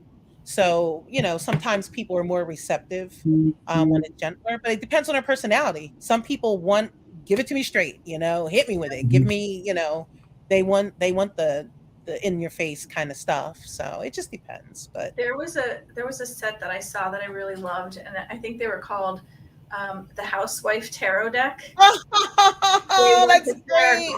That's great. I don't know why, but I just picked this up. It's Messages from the Guides by James Van Prague, and I thought I would just get one card just to see what it says. Okay. So it's going to be, I guess this will be for everybody and they can interpret it their own way. Cool. Just because I don't know why, I just wanted to choose a card. Your beliefs are right for you. Oh, wow. That's awesome. That really is a good general message for everyone in general. It's a specific message for everyone in general because, and that's the benefit of being around people like you guys. It's some people are very hardline about their beliefs one way or the other, and maybe a little closed to things that deviate from that. And it's good to be with people that can kind of be open-minded and accepting that, we all have different approaches and you have to find what works for you. So yeah, I think that's a really encouraging affirmation. And I like it as well. I mean, not just that kind of open affirmation for myself and for others, but I saw in chat a ways back someone was talking about that they're not really closed off to any particular religion. There's wisdom and practices in each of them, and that they respect, and then they kind of proceed by drawing little threads of what makes sense to them. And I think in this day and age where so few people like start in one religious institution and go there for their entire life, many people drop off or end up in other areas.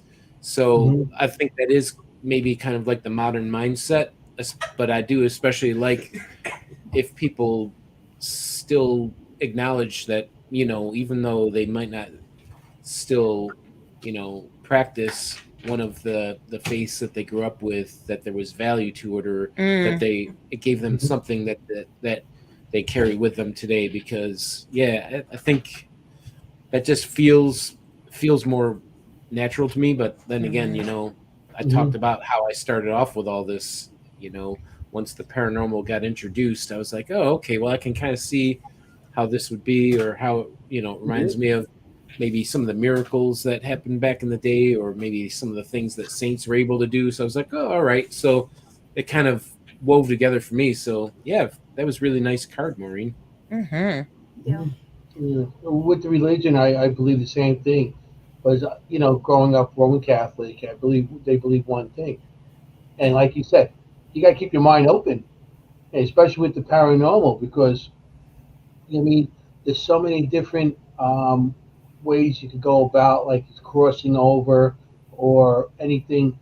You know, I always stayed open, like yin and yang, and all the different religions.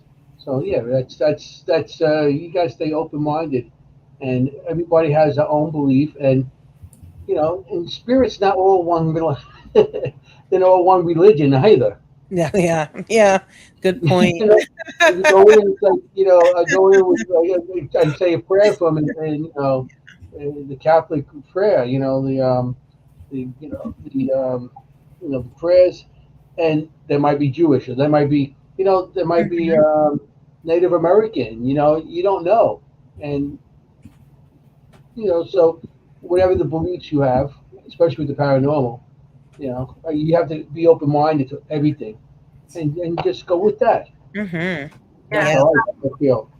I grew up as Catholic, but I always felt very tortured by being inside of a church and felt very uncomfortable.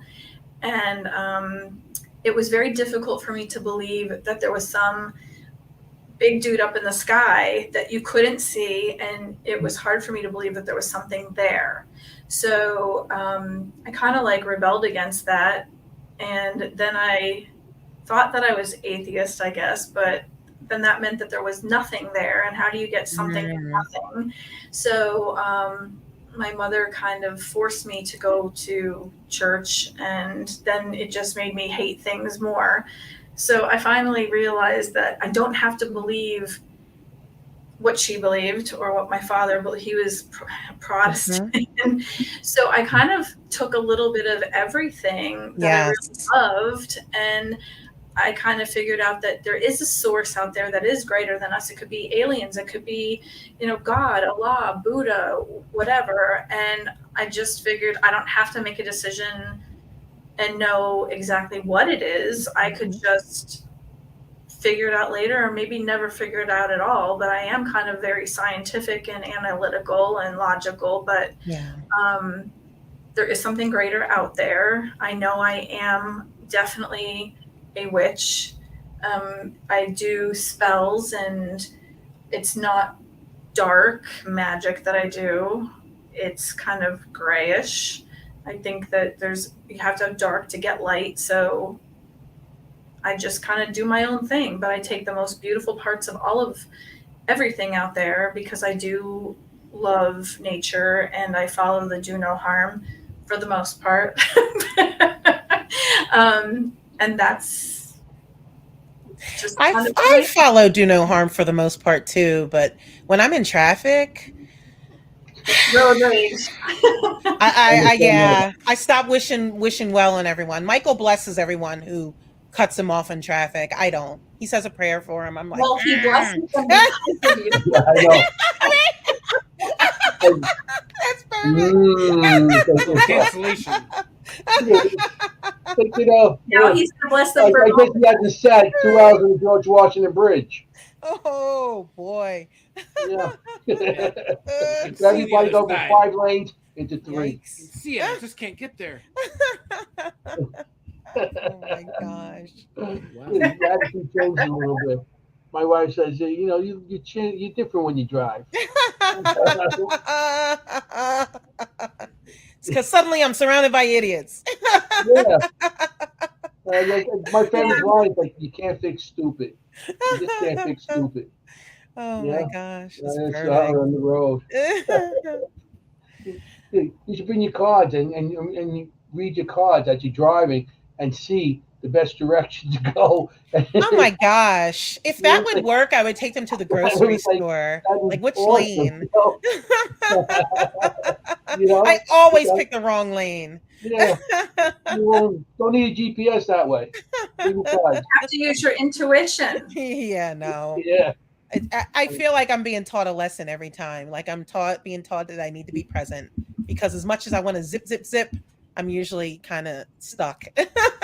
Like, no, you need to be more present, be more grounded, be more patient. Slow down. Yep.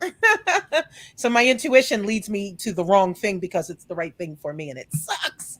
Yeah. It sucks. Just need to slow down a little bit. Yeah, not So likely. sometimes you have no choice. You have to slow down. Sometimes you just have to stop. Yeah, I'm so weird. I like to watch dash cam videos, like on YouTube, like dash Oh, cam confession or whatever it is. I do I too. watch them for hours. I do too. Do It's like, you? Oh, I do too. It's like that's perfect. you're up to driving, there's a car shooting in front of I him, love and it. move off the road. It's like, where did he come from? Or Yeah. something flying off a car, a tire flying by. Yes. Yeah, I love I that like it stuff. too. They have Yeah, this one variety of video where they call it's either called instant karma or some channels call it convenient cop. So it's when somebody like cuts you off or does something really jerky to you in traffic, and then a cop is right there and he just gets them. Like those are my oh, favorites. It's called they call it instant yeah, karma. yeah. I've seen videos like that, like a Yeah. motorcycle go by and they'll cut you off, and Yeah, then yeah. like, whoop. Yep. I Yeah. love it. Justice. Yeah. I'm that nerd. I'm a justice nerd. I watch that too. I was thinking of making a Facebook post because I want to know what weird, ridiculous things people watch. We all talk about the paranormal stuff in the shows, but man, I watch some really stupid channels. Like on Instagram, there's a channel that all they do is take a hydraulic press and they just press things. They'll like today they were squishing kiwis under the hydraulic press. Big thing, that Yeah. big I see that too. They're squishing. Everything. Candles and metal there used to be, and I don't know if they have this anymore. There's a TV I show. thought I was the only one. It's okay.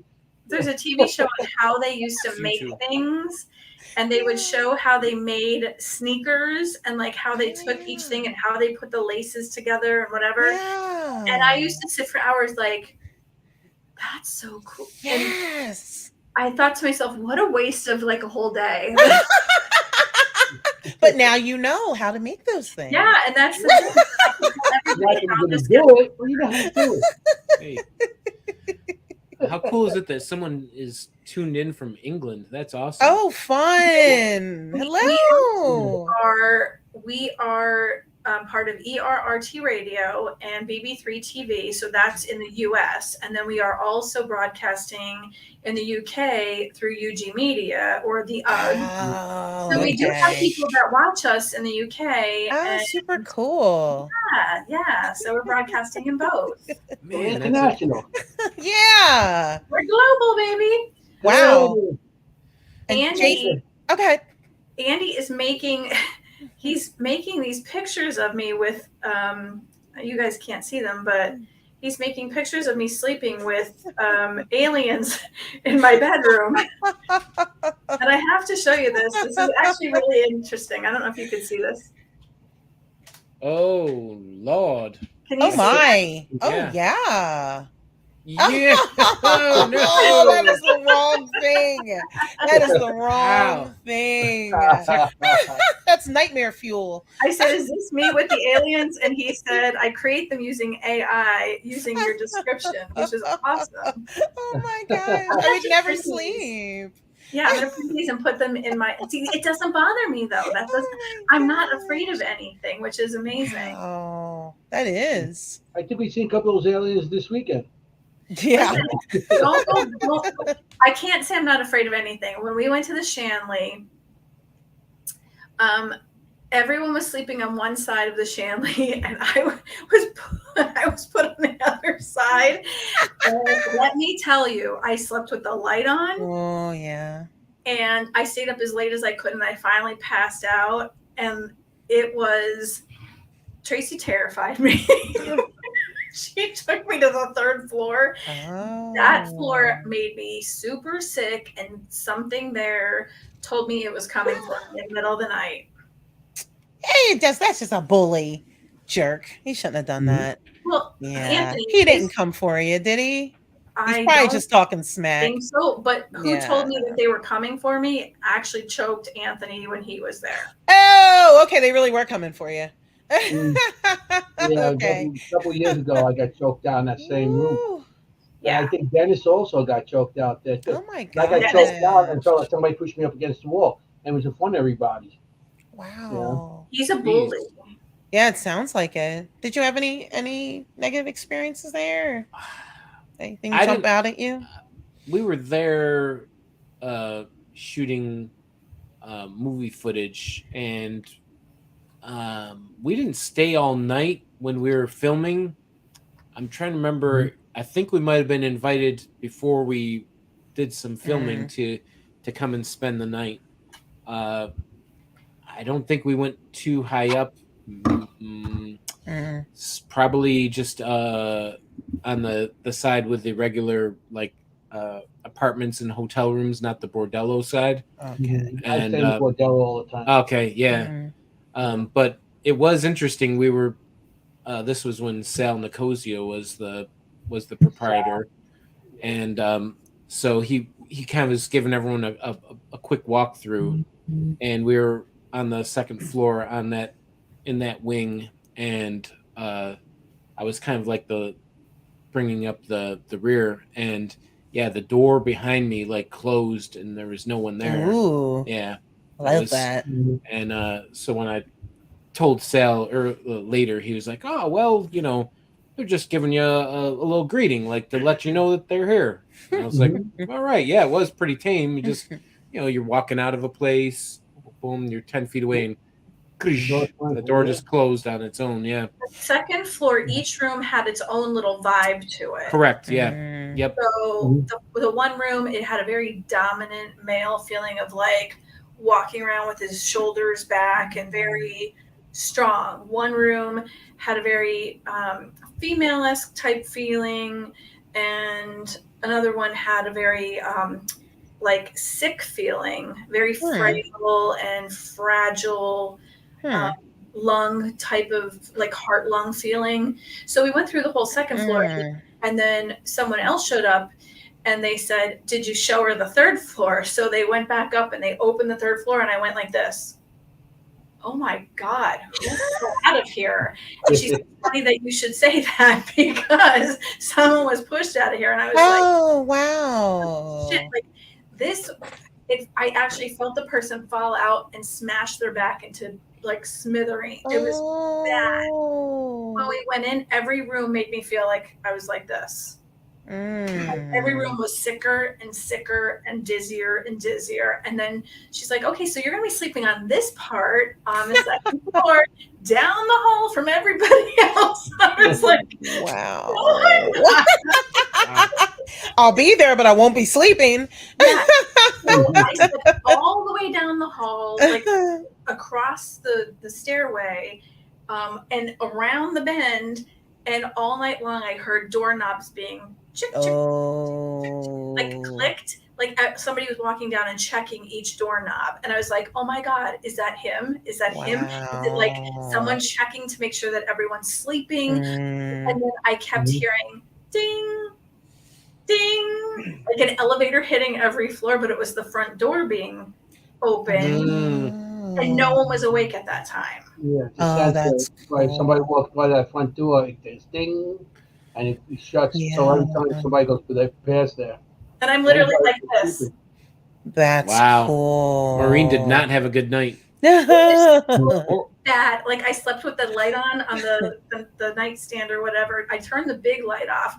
I was up until probably 4:00 in the morning, and then I was up at like. That's awesome.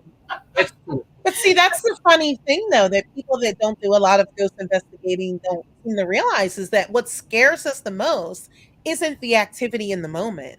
Usually when something really weird happens, you're so surprised. It's like your brain is trying to make sense of it. So it's almost like you freeze because you're like, wait, what am I experiencing? What scares you the most is the anticipation. Right. The fact that you know you're gonna be asleep, the fact that something's already threatened you, the fact that you know that you can't fight for yourself because it's not something that's going to be solid and physical. Yeah. Like, I'll scratch somebody's eyeballs out. Yeah. And I've taught women self-defense classes. I am a fighter. I will fight for my life. But when nothing's here to punch in the face or choke out, Anthony knows he's a big dude. He's a New Yorker. Yeah. He would take somebody out. there's nothing here to fight with. You know, it's funny you say that, because that was actually our experience a lot when I was part of my ghost group, is when we would go into a private home, and oftentimes I'm not sexist, but oftentimes the man of the house, the husband, the father, would be the one who wasn't having experiences. Everybody else is like, oh yeah, the kids are having it, the mom's having it, the dad's like, maybe, but oftentimes what we would surmise is that oftentimes the men, because they are kind of programmed to be protective, if they can't see it, fight it, choke it, and defend against it, they were just like shutting it out. So yeah, that's kind of interesting that you say that, because yeah, we would notice that people that are very protective oftentimes, you know, would have a different reaction. But I've always been the one, like, I was a single mom. I was the one that always was the protective one. I'll kill it, I'll shoot it, I'll choke it out, I'll do whatever it takes to protect my son. And you know, men are like, I'll kill it, it's dead. What are you doing? I mean, do you want help or you don't want help? I mean, it's dead. I'm going to kill it. I'll kill it twice. Come on. I'll kill it 3 times. I'll mount it on the wall. I watched The Walking Dead. You stab me in the head. Right. But Anthony, when you said that it was choking you, what did you do? Well, when it had me up against the wall, and I think it was Joe, Joe on the third floor. He was a hitman that was from that location. Oh. And he had me up against the wall. I'm like, and I had people around me. All the boxes were going off, all the maps and everything they had. And I'm going, I'm like, he's had me like this. I said, "Is that all you got? Is that all you got?" Ooh. I said, "Oh," and I was like going back at him. All of a sudden, it stopped, and all the lights and whistles stopped on everybody's boxes and on their meters and everything. So everything stopped, and I'm like, and nothing. It was nothing. So it was like, okay. I said, I guess you want me to leave. As I walked and started going down the stairs, everybody stayed up there. Everything started going off again.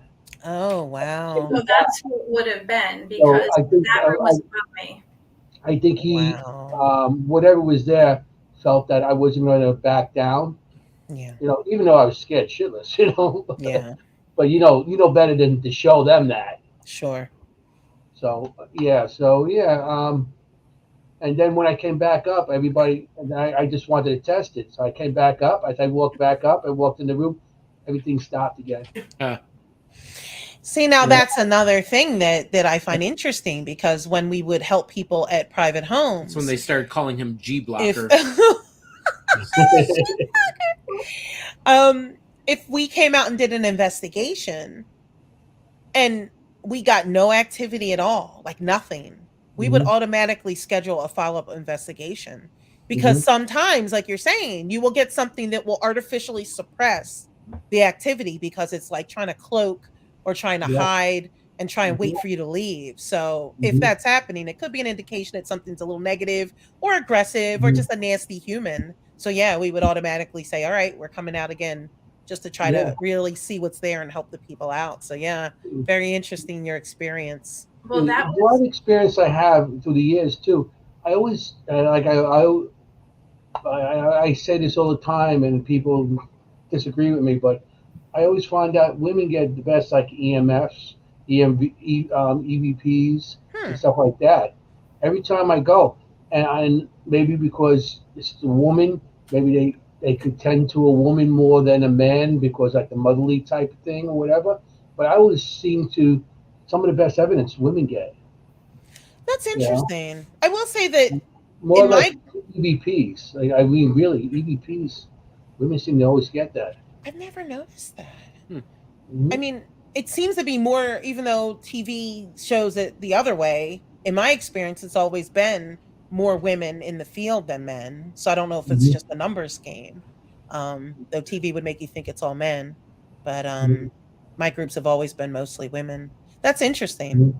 Yeah, because I go with mixed groups. And I women, go, and with my team now, what we do is, you know, because there's so many teams out there, and we collaborate. All our teams go together on location. Because you know, some of these locations are very expensive too. Sure. To go to. Regrettably. So we collaborate. I collaborate with a lot of Jersey teams or Pennsylvania teams, and they invite me on things. I invite them on things, and it's both men and women there.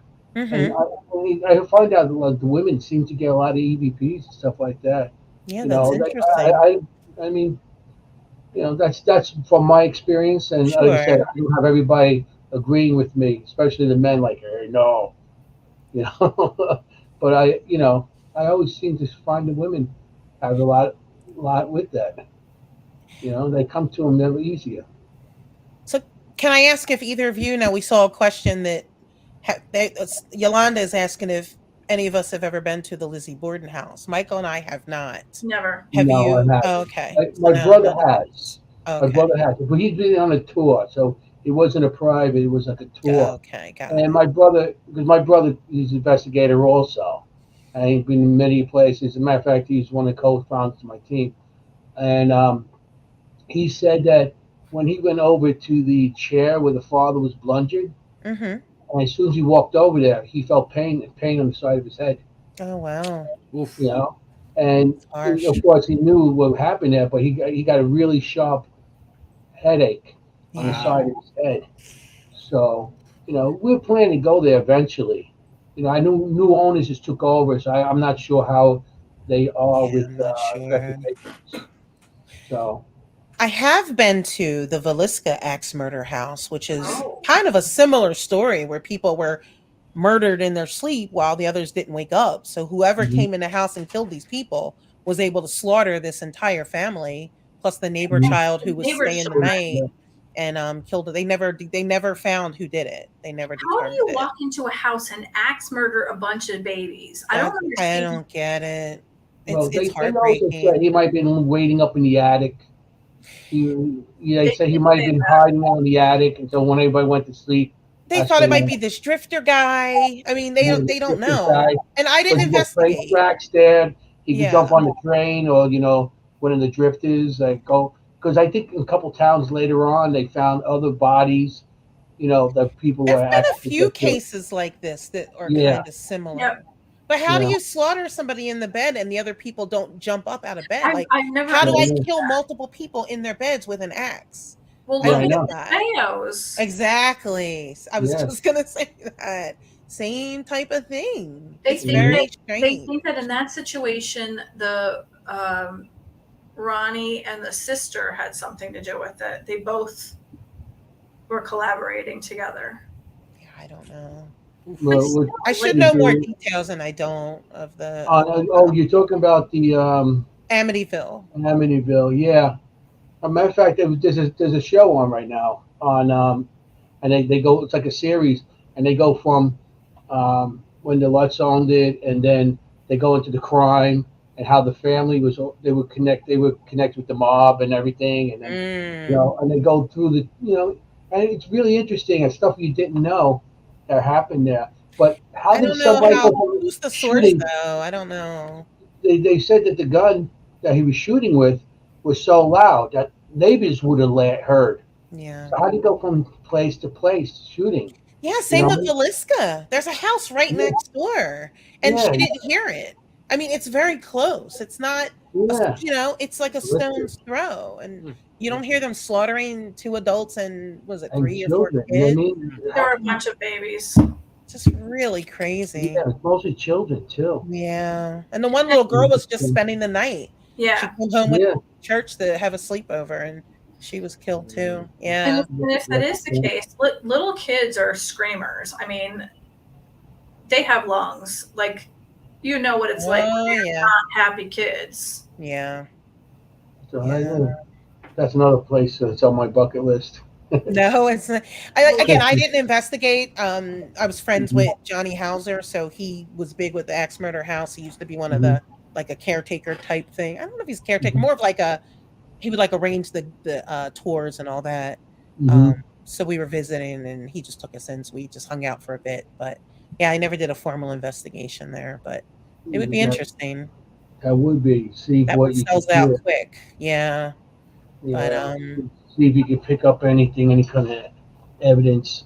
Not so much to get the evidence, just to get the answers or sure. some sort of answers why.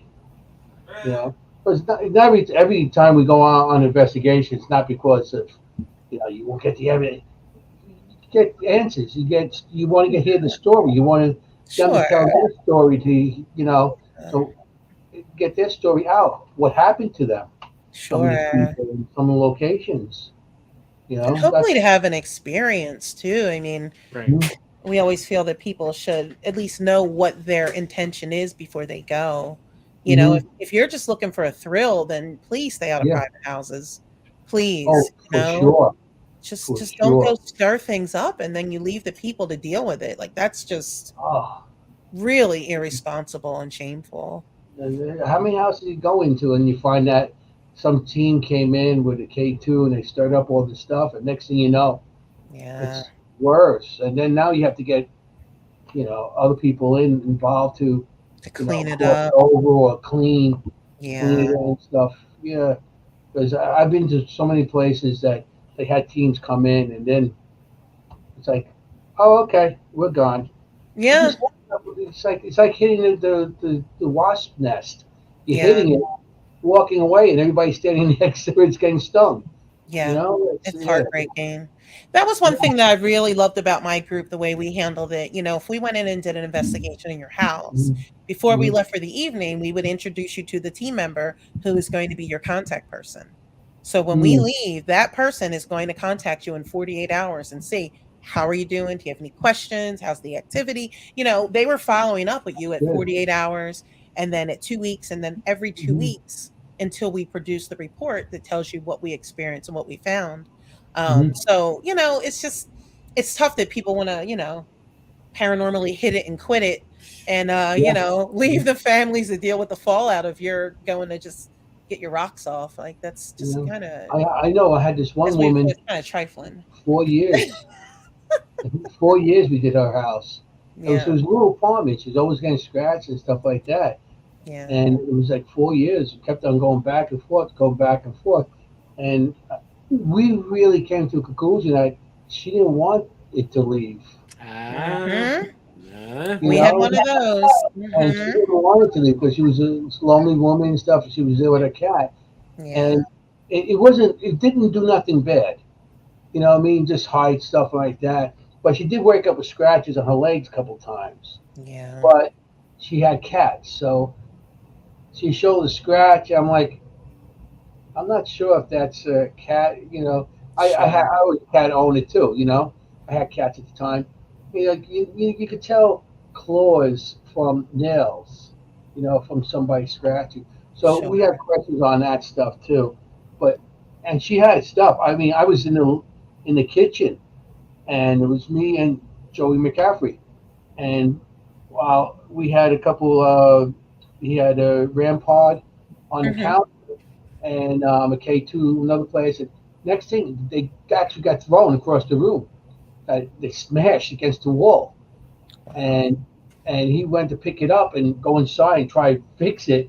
And I turned around, I see a man walking in because the way it was a small apartment in Astoria, Queens, and the kitchen was like facing this way, and the doorway of the place was right offset to like you can see half the doorway from Hmm. the kitchen.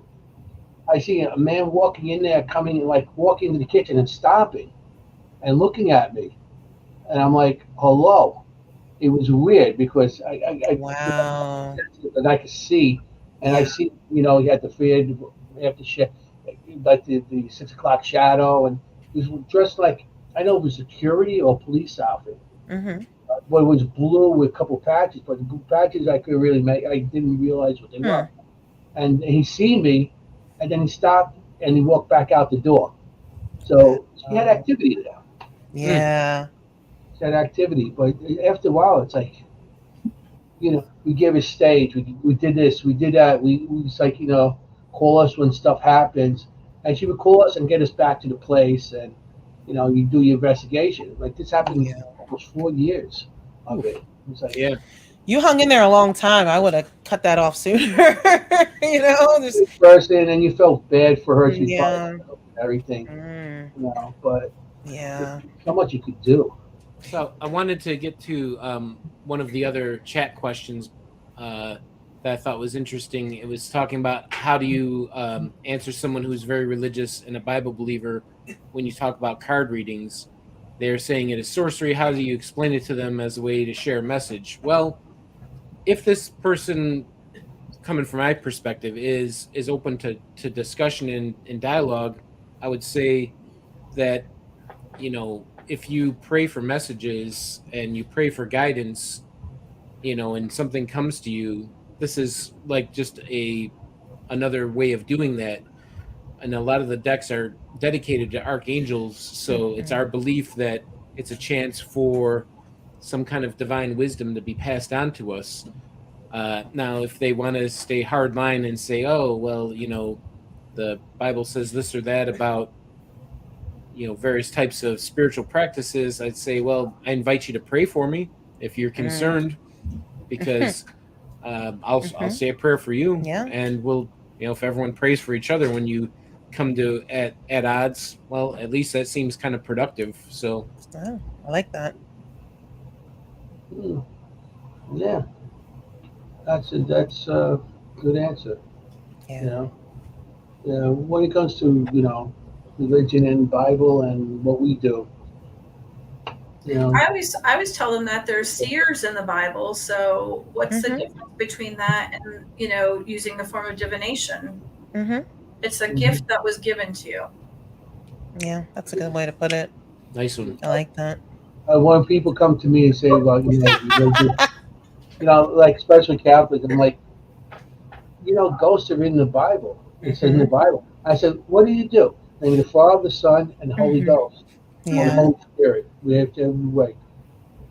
Yeah. When you make a prayer, you say Spirit or Ghost.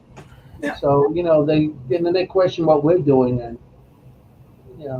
but it's never going to be religious people that really religious are not going to really be believers in what we do.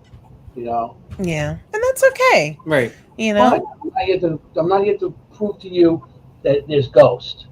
I know what I see. I know what I believe. If you want questions, answer questions. You want to talk about things, that's fine. But I'm not here to make a believer. Too old for now. Perception and intention. Yeah. So, you guys gonna be at Gettysburg? Yes, we will be at the Battlefield Bash. Ooh, all right. We are not speaking this year, but we will be there for sure. With bells on. Yeah, super excited. We'll be doing readings and might be selling some merch. I'm a graphic designer, so I might have some future poltergeist and other fun gear. That's gonna be another. I'll gift that to you. I'll send you one. But yeah, we'll be there. We're looking forward to it. Yeah. It's a great event, a great charity event, great people that run it. That's great. Oh yeah. Pam and Steve, unbelievable people, good hearts, and really are doing it all for just to help others. And they've added some really cool stuff. We're going to be doing karaoke. I don't know if you guys signed up for a song. We have not yet, but we might. They're going to have a escape room. Like a steampunk themed escape room is going to be there. And it's a real one. It's not them trying to slap something together in a garage, like I would do. But it's a legit one coming in. So yeah, they're just see that though, actually. Mine would suck. Good, yeah. But be like one of those trick or treat haunted houses in the neighbor's garage, it'd be kind of lame. But it's all for wounded veterans. Yes.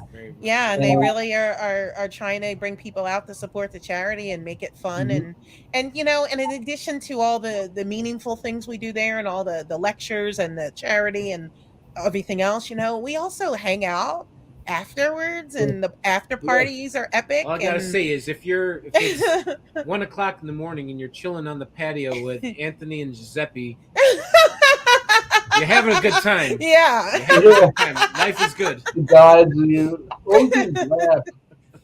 just come have fun and a little fellowship, share some points of view, a little ghost talk, just a little fun, and and send some charity. So we encourage everyone to come out. It's the Gettysburg Battlefield Bash. It's happening in July. The theme is Christmas in July. So Christmas shirt.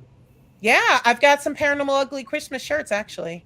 So Oh, yeah? I will post them if anybody's interested beforehand. But yeah, I actually do have 4. I think 4 or 5. Yeah. Krampus, Bigfoot. I've got some ghost ones. Some Oh yeah, EMF I was meters. wearing one with Sasquatch on a snowboard. That was my favorite. My kids love that. That was my favorite. Yeah, but it's kind of but fun. it's done with the ugly Christmas the ugly sweater. Christmas kind of looks like it's stitched. Yeah. So. Thank you, Facebook user. I think that's for me. I love you, Michael. Yeah. You Thank guys you, doing any everybody. other events? Maybe the Archangel. Say it Are you again. guys doing any other events that we could post? What are we doing? We just found out about the Grange. Yeah, we have. If you're local, so we live in the Hudson Valley of New York, near Newburgh. If you've heard of Newburgh, New York. So those who've been to the Shanley, it's yeah, we're like 6 miles from Pine Bush, by the way. We live in the area. The same UFOs that we're seen in Pine Bush were seen here in Walden. There were sightings here too. Yeah, Giuseppe's saying hello. Hello. So August 12th in Newburgh, New York, we are doing a new event with Full Moon Paranormal, our friends who are local paranormal group. I'm sorry, I didn't hear that. That's okay. What's it called?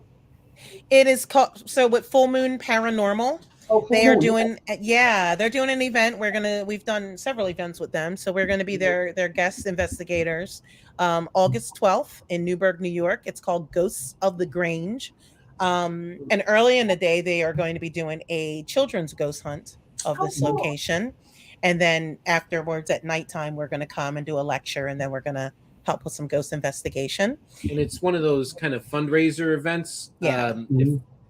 I didn't know what a Grange was until I moved to this area, but back in the day, it was like a spot where farmers would gather and kind of, talk about things. So, as you know, agriculture is way down in most parts of the country. So these Granges kind of fall into disrepair. So this one is, they're trying to pay for repairs and upkeep and that kind of stuff. So they reached out to Full Moon to say, hey, do you guys want to come and do an event? So yeah, cool, we're in. So we're doing that. And we might be doing, I guess we are committing to that one. We're also going to be vending at Rhode Island Paracon. I'm sorry, Ocean State Paracon in Rhode Island. And that is in September 9th and 10th. So they're going to be doing Conjuring House tours and investigations. Of course, Andrea Perrin, because it's in Smithfield, where The Conjuring took place. It's in that town. I was there like 3 weeks ago. That's Rhode Island, yeah. So we've done that event for them. We spoke there. I've probably spoken like 3 or 4 times there. Correct. And now we're coming back as vendors, and we're just going to be doing readings this time, not speaking. But we're going to be doing that in September. And I think that's all we have booked at the moment. Yeah. We tend to kind of like hang back and do things kind of low key, but yeah, if it works for us, usually if it's for a good cause, we like to do events. We'll get you on some of our investigations, Yeah, for sure. Nice. We'll let you know. Yeah, we love it. Definitely keep us in the loop. And do you have a website that we can share? The best way to reach us is on Facebook. Our paranormal, ourselves as a team, we call ourselves Song of the Spirit. So if you go to, because we're musicians. Song of the Spirit. He's mostly the musician. I'm also the new songwriter. I almost didn't recognize him tonight. He doesn't have his guitar. Yeah, I know, right? I got a question. There's 6 guitars in the next group. The guitar fit between you guys on that song? Yeah. I mean, I always see it with the guitar. The guitar fits right not the between guitar, but the bass. Sometimes the bass, because he's a bassist at heart. Okay. But yeah, Song of the Spirit. So if you go to facebook.com/Song of the Spirit, that's the best way to reach us. And then from there, you can jump off to other stuff. We have YouTube, and any events we do will be posted there. And thank you, Master Players Radio and Television Plus Gaming. Thank you so much. Yeah, we've really had a good time. Thank you all for coming. Thank you for having us. This is a really being here. Great conversation. Hey, I feel like I'm just hanging with Anthony. Yeah. Hey. We gotta hang out, Hey. Last time we hung out, we got with Giuseppe and Yeah. I know. Uncle we're hanging out Giuseppe. at Gettysburg. Yeah. Got a little shiny face and a little Right. little Yeah. loss of balance and Wasn't feeling any pain. little good time, But yeah. It's the best thing because the hotel room's right upstairs. You walk Yes. in the patio, jump Yeah. on the. Just you don't need stagger to ride the elevator. That's to it. wherever you're going. That's it. Yeah, it's a good time. And yeah, if you guys are interested in readings, come find our Facebook page. We do remote readings. Yeah, so. there was a couple people in the chat, but yeah, if you find us on Facebook, reach out to us. We do remote readings. And we actually will be doing probably next week. So check us on our Facebook page if you subscribe there or follow us there. We'll probably do a night where we just do live readings, just a Facebook Live. We do that sometimes, just some free readings to help people out and kind of provide some healing where we can. So that'll probably be next week, some free readings if you guys follow us on Facebook, Song of the Spirit. Thank you guys so much for being with us. Thank you. Anybody like the show tonight? Hit like. Yeah. Share. What's not to like, guys? Yeah. The show, please. Do it. Classy people, all that good stuff. Yeah, we have good. Look at the people we have here. Look. We're awesome. Yeah. You're awesome people. I'm so happy to see you this weekend. Oh, it was great. Yeah, I know. Oh, here they go. It's like because I haven't seen you in a while. Yeah, forever. Yeah. But it is troubling because he's always got the smile on, but he gives me a hug. I'm like, oh, fuck. My ribs. Holy cow. Like, I'm a hugger, but you're crushing, man. Crushing. He'll hug the life out of you. Yeah. And then I'll investigate that shit. Yeah, that's it, Claire. I see it now. I see it. I'm sorry I missed you guys. I kind of go in the opposite direction of everyone. That's just how I am. I'm the opposite of everybody. Well, now they get to know you. They're going to see you in Gettysburg. Yeah, Gettysburg. So we're going to hang out. And, we'll get a seat at the table for you, too, to hang out with us that night, There you go. Boom. Save us a spot. Yeah. Absolutely. Thank you. Don't forget to share, subscribe, get your friends on here. Next week we are going to have Steve Alexander. He has won the Purple Heart. He is military. He is a UAP extraordinaire. He is into ghosts. He is into cryptids. He is into anything paranormal. He's also an actor. He has written movies. He is into it all. So this is going to be a really interesting one as well. So please be here next week, and we would love to see you back. So again, this is Dimensions of the Supernatural. I am Maureen Grudzinski, and this is my great co-host, Anthony Simonelli, otherwise known as Mr. Fuhgeddaboudit. Hey. Have a good night. Stay safe. And we'll see you on the next one. Thank you. Bye. Rosalyn Lewis. Thank you, guys.